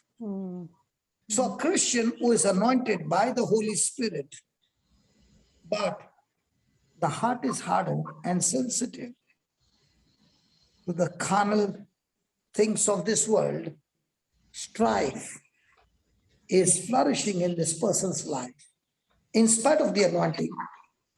And that strife will destroy marriage. That strife will destroy the children. That strife will destroy the in-laws. That strife will destroy jobs and finances. That strife will destroy everything it can get a hold on. So remember, strife is a killer of dreams and visions and goals and purpose that God has for your life. There are some people, the moment you open your mouth and talk to them, they are quick to argue. They can go into an argument. And let me tell you, the kingdom of heaven is not for arguments. The kingdom of heaven is not for debate. You can't take the Bible and get into a debate with somebody or into an argument with somebody. And might be that somebody is having knowledge which the other person doesn't have knowledge. Sometimes I see on the YouTube, they pick up a Christian who has never even read the Bible. And the person on the other side is firing bullets after bullets. And the person doesn't know what to say. And all of them are clapping hands and saying, we defeated you. They give them a certificate and they give them a trophy and they're... Praise God. That is the mankind way of saying what I said is true. But the one who is winning the argument, his own life is miserable. Because whether the people give you a certificate or not, the word of God stands on its own. It's the word of God that created everything. And the word of God doesn't need you and me to defend the word. Many people say, I want to defend the church. The church doesn't want you to be a defender. The church wants you to be a person who lives on the truth.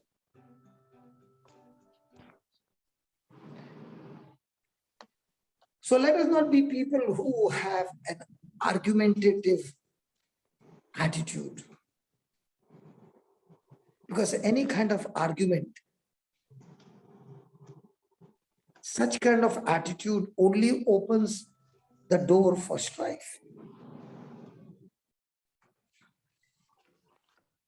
So when there's an argument or a debate, the person is no longer operating in love, but in conflict.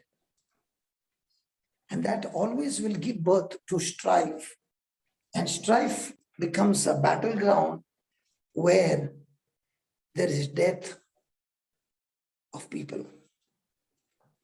It creates confusion. It creates every kind of evil work. It is extremely demonic. So the next time you are even having thoughts of strife with somebody, remember, you are no longer active in your anointing, but you are extremely active in the anointing that comes from the devil, who is surely going to bring self-destruction and kill the families and kill nations. And that is what the devil wants to do. But when a person's heart is full of the agape love, through the agape love, the person is led by the Spirit, producing fruit of the Spirit. And Galatians chapter 5, 19 to 23 speaks about the fruits of the Spirit and fruits of the flesh, or the works of the flesh. Now, in both these things, the seed that produces fruit of the Spirit and the seed that produces works of the flesh are my thinking. If my thinking goes against the word of God, you will surely produce the works of the devil. But if my thinking aligns with the word of God, surely you will produce the fruit of the Spirit. And the more and more you produce the fruit of the Spirit, the more and more your life becomes meaningful.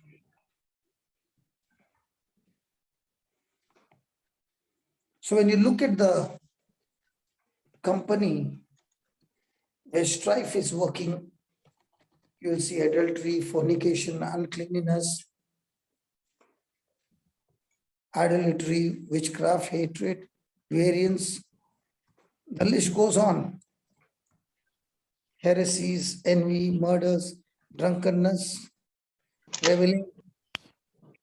Now, what is all this? Strife.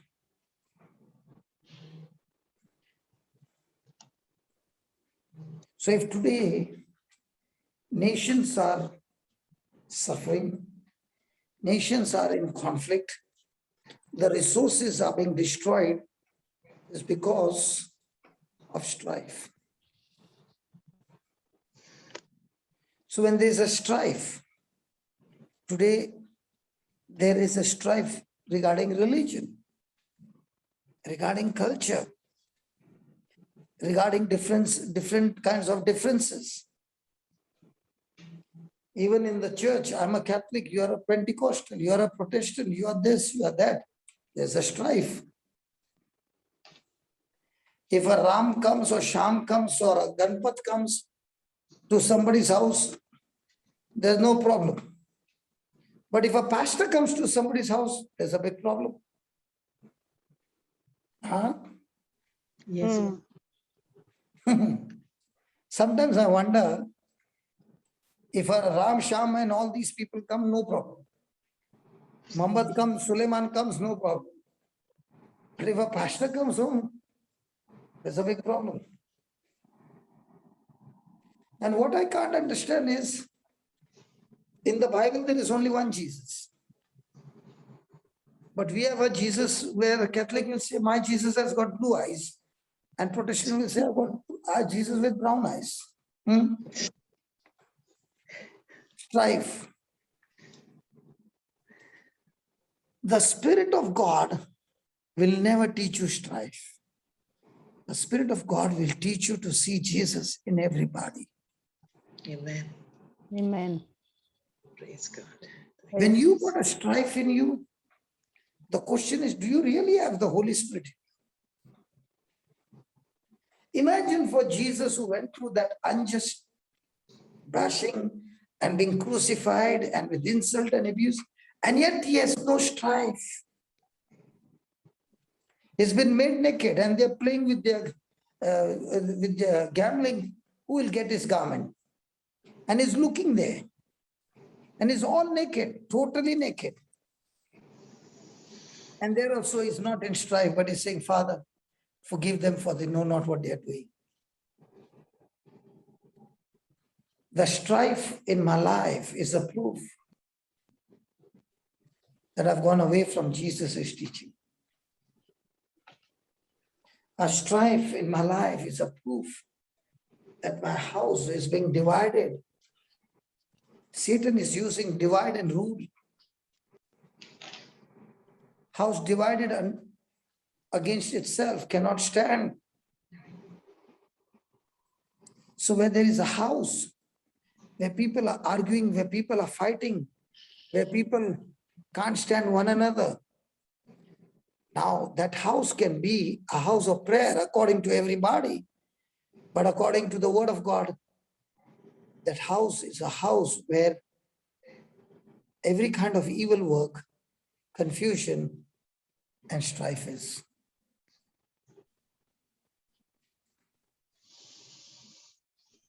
Your identity that you are a true Christian is not based on how much prayer you pray, how much of big cross you have put on your chest, or how many tattoos of cross you have got, or rosary and scapulars around your neck. None of them talk about your identity. Your identity is how much of agape love do you live in. So we can give people a lot of offices, a lot of titles, a lot of everything. But the question is, the person who is having this office, is that person operating in agape love? Praise be to God. And if that person is operating in strife, then the Bible says that person is worse than an unbeliever.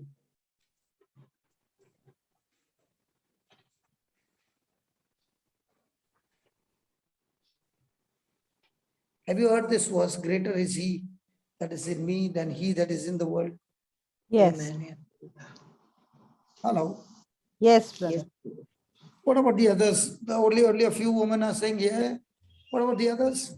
Yes, Papa, we have heard. Yes. All have heard. Very Yes, good. brother. Yes. Yes, yes, yes. So who is that greater is he? Who is he? Jesus. Jesus. I'll tell you who he is. Greater is he that he is love. Amen. If that love is missing and you're saying greater is he, then the word of God is saying, no, you're gone wrong. Greater is he that is love, who is in me, than he that is in the world is hatred, that is the devil. Papa, say that again. greater is he that is in me than he that is in the world. So the translation goes like this: greater is he that is love than he that is in the world, that is hatred. So if I got hatred towards somebody, now can I say greater is he? No. No. So in a day, how many times greater is he? And especially when there's pressure.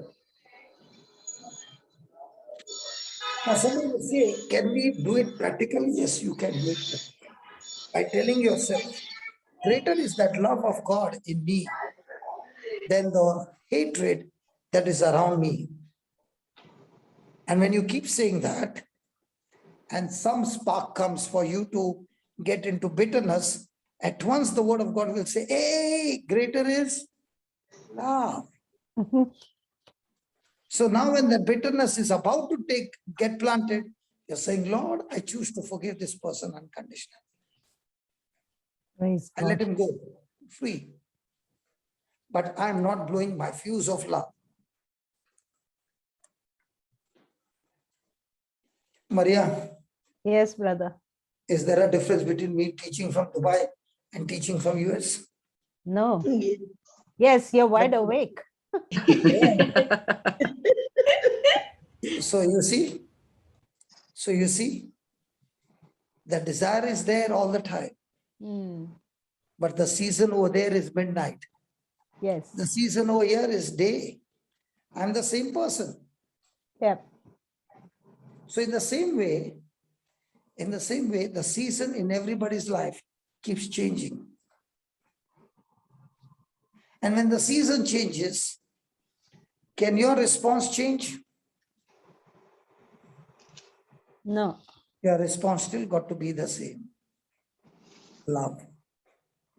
Does season change any moment? Anybody from Dubai? Yeah, many. Travilla is there. Anybody here in this class? Judy is there. Judy is there. Judy, when was the last time you heard a lightning, you saw a lightning and a thunder in Dubai?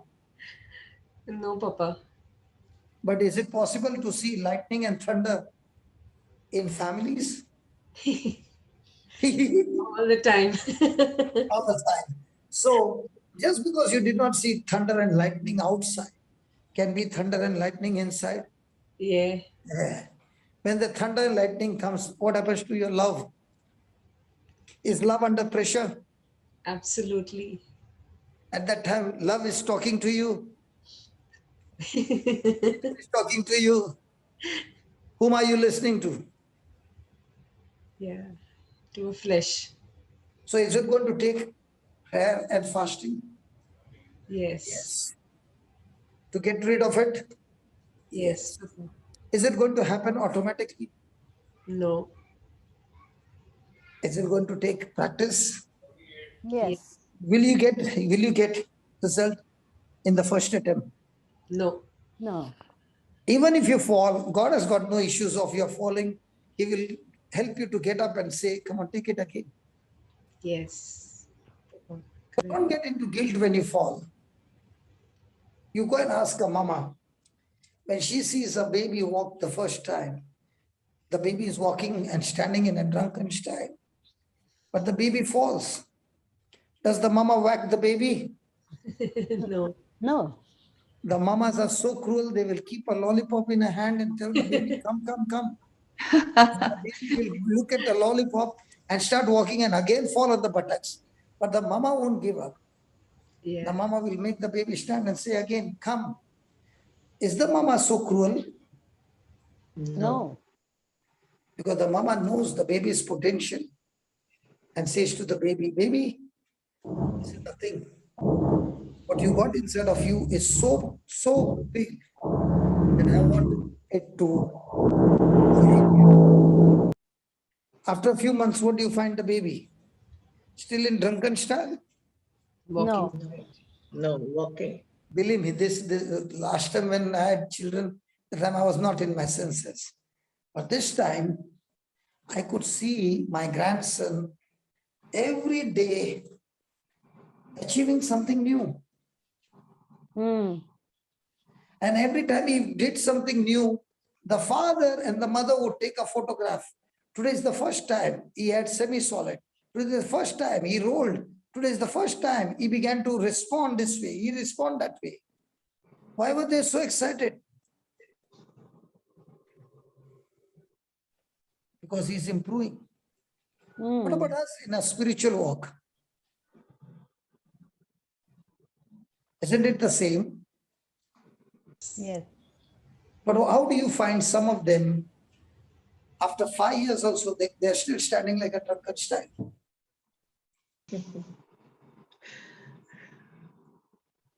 I'm talking about the spiritual walk. They can't take one step. After 10 years, 15 years, you still see them, please keep me in prayer. That's the biggest crippled life.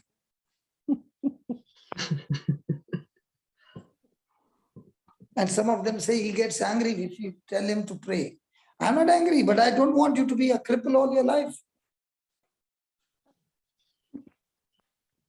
When you eat food, do you tell somebody, please keep me in prayer that I will eat food?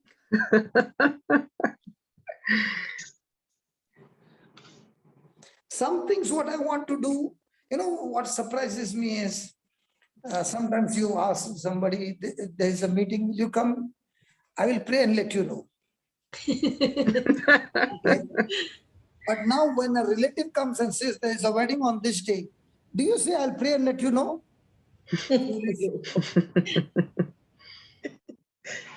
Or lies. I'll pray and let you know. For my loved one's wedding, I will be the first one to go. That also 1 year before only advance booking.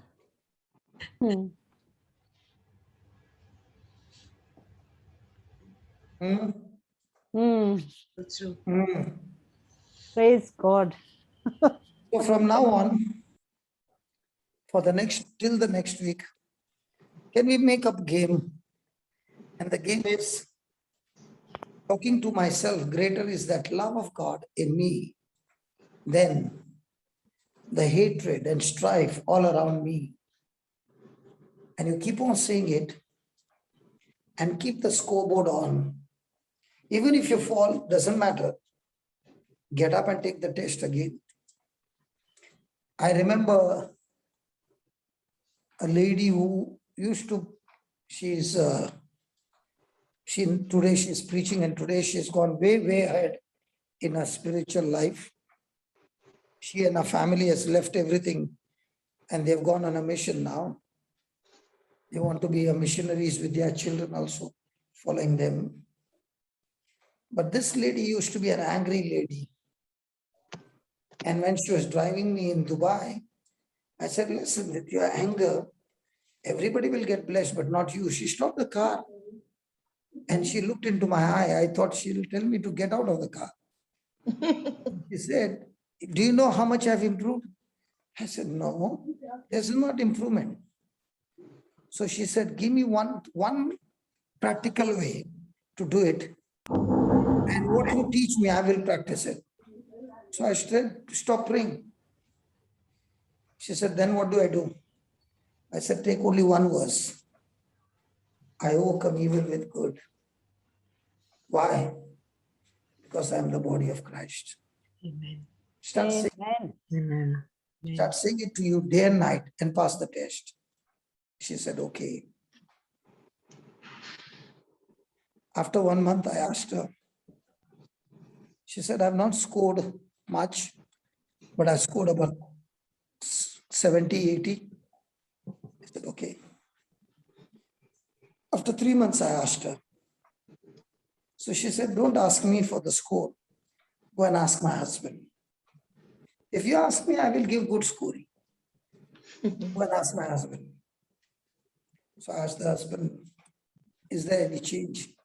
He said, from the day I know her, ours was a love marriage. From the day I know her till today, I've never seen anything like this, what I'm seeing now in my wife. She's a complete new person. And the scoring I can give her to the highest in 3 months. God. Wow. And that Praise God. That love made her leave everything. Her husband also saw her change, left his work, his service, and they all went and joined a university, Bible university, where they want to serve the Lord with all their heart. Praise God. They left Dubai and they are now doing very well in the exams and everybody is prospering. So as for me and my children, we have got no other job but to serve the Lord. Amen. For my Amen. spouse and me, we will serve the Lord. So I said, praise God, I will see you in one day in some stadium. She said, that's what I want to do. Wow. Wow. So she is now on a preparation ground. She's studying the Bible like academics, and praise God, she says, you know, the advantage with me is because I got founded on the word of God to believe by a heart and not by a mind. There are many who have come there in those classes, in this college, and they are studying it from the head knowledge. But as for me, I understood the difference between head knowledge and heart knowledge. It's been such a great advantage that for us to pray over somebody and see the healings happening is so easy. Whereas those who are studying from the head knowledge, they're praying and nothing is happening. And that's the difference between praying from the heart and praying from the mind. And I asked her, what all I thought, did you find something that you had to unlearn and then learn again? She said, no. Praise Everything God. was right on the root. So the roots were strong. That's why we could make that decision to go out and serve the Lord with all our heart. Amen. Praise Amen. God. Praise God. Amen. So the homework is those who are coming against you with strife. Look at those in strife and say in your heart, greater is love in me than the hate and anger that is in them. And this love in me, I planted in their life that has uprooted the anger and hatred in them. In Jesus' name. Amen. Praise God. Amen for today. Praise God. Amen. Thank you Thank so Jesus. much, brother. Thank you, brothers. Beautiful Thank you, word. brother. So So next much we week also learned. we'll continue on strife. Yes. And Yes, we'll brother. be champions in overcoming strife. And we'll be Yes. champions in Very good topic, Papa. Thank you love. so much. Wow. Yeah. Okay. Praise God. Sorry, God bless you, Papa. Sorry, Thank brother. I you. just received. I'll just make a prayer and then you can do whatever it is. Okay. Father, we thank you, we praise you for teaching us this powerful truths. There are so many who are here who have got great potential. All of us, Lord. Your plans, your dreams, your purpose, the future that you have for each one of us is so very great. And there might be some of them who have got this desire, but those desires seem to be unfulfilled. Those desires seems to be disappearing. And this afternoon, I thank you for showing us that it is the spirit of strife that is the killer in our life. Thank you for showing us that the strife is a killer and it kills our dreams even before they can get started. The strife kills the root of those visions and purpose that you have for our life. And this afternoon, you are inviting each one of us to choose to forgive. Anybody whose word is hurting you, or whatever bad memories you have, which keeps playing on your mind, make it a point to forgive those people And when it comes back again, keep thanking God for the anointing of forgiveness that you have already given. And as you're thanking and praising God, believe that you have killed the spirit of strife, and therefore strife has no power to bring that harvest into your life, into the life of the person concerned. Forgive others, forgive yourself. Some of you might be even angry with God. You need to forgive. There are times when Satan has used somebody to create an obstruction or to even kill your own dreams. So this is the time not to blame anybody, but it is your own response of getting bitter with somebody that caused short circuit in the dream. And right now, as you open your mouth and begin to bless those people who have come against you, look at yourself as you are blessing, as you are blessing those people in the name of Jesus. Keep looking. You are choking the spirit of strife and terminating it right from the root by your words of blessing to those who have come against you. I thank you, Father, for this act of repentance that is going on right now. I thank you, Father, for the forgiving love, the saving love. And I thank you that our relationship with you has been restored. And thank you. Our minds are once again renewed. Our spirits are strong. And the dreams that you have given us through your word is alive. And not only alive, we have this assurance, O Lord, that these dreams that you have planted in our life through your written word is working right now. And like an embryo that grows in the womb, so is the embryo of these visions and dreams growing inside each one of us. And as it is growing, and when it is ripe, it will separate itself from the spiritual womb like a baby. When the baby is matured in 9 months, the baby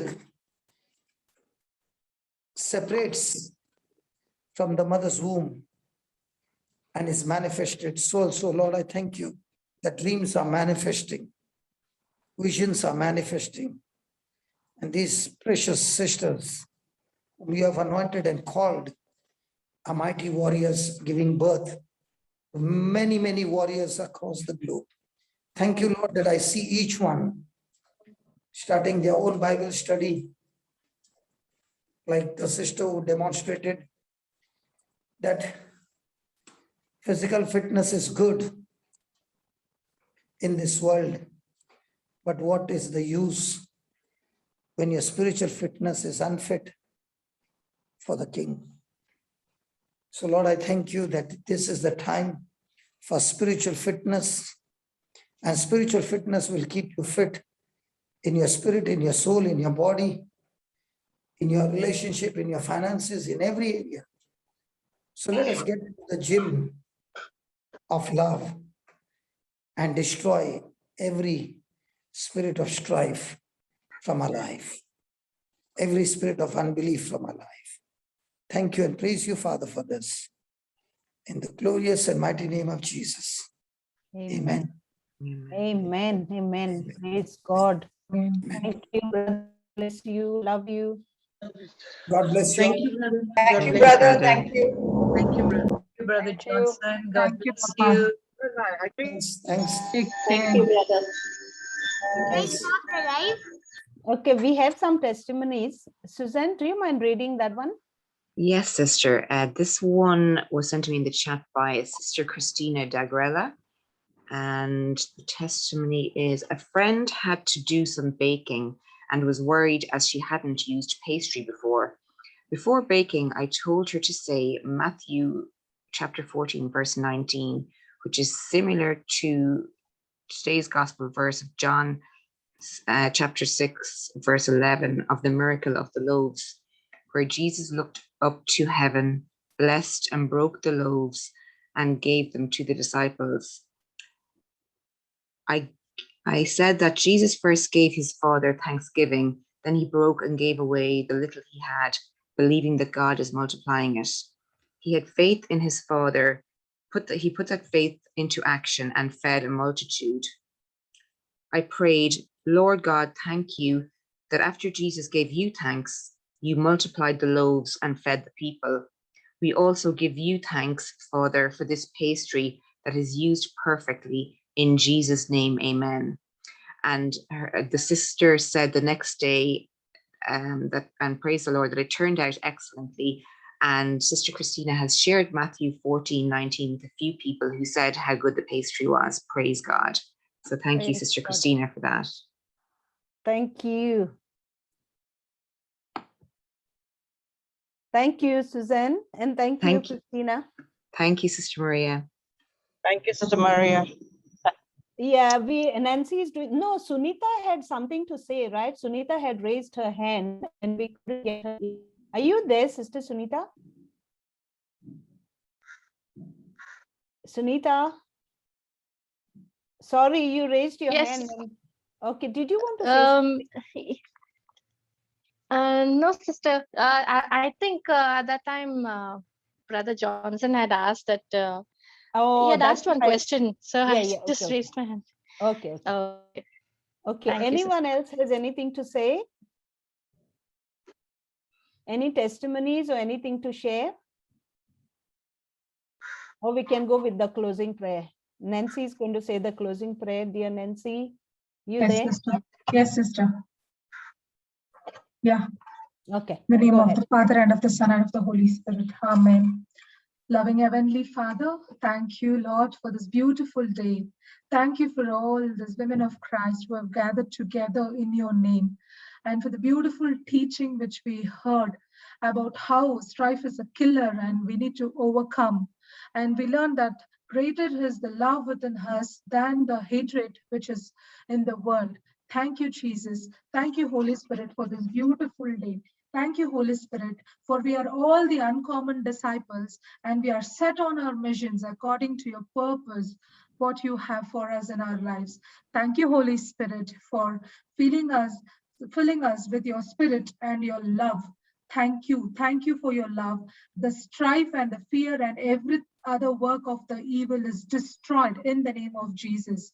Yes, Lord. Greater is you, Lord. Greater is your love with us in us than the strife around me and whatever the strife around the world which we are facing. Yes, Jesus, help us, the homework, whatever we have got today, to keep on confessing that I will overcome evil with good because I am the body of Christ. Yes, we all who have gathered here are the body of Christ, and let us, Lord, proclaim your word to the people around. Instead of fishing within the aquarium, help us, Lord, to go to the sea and throw our fishing net and to catch people for you, Jesus. Thank you, Master. Yes, Lord, your word says your word is a lamp for our feet and a light on my path. Yes, Jesus, help us the next 1 week, Lord, to grow in your word and to share your love with people around us. Yes, Master. Thank you, Lord, for this beautiful day. In mighty and matchless name of our Lord Jesus Christ of Nazareth, we make this prayer, and all God's people say amen and amen. Amen. Amen. Amen. Amen.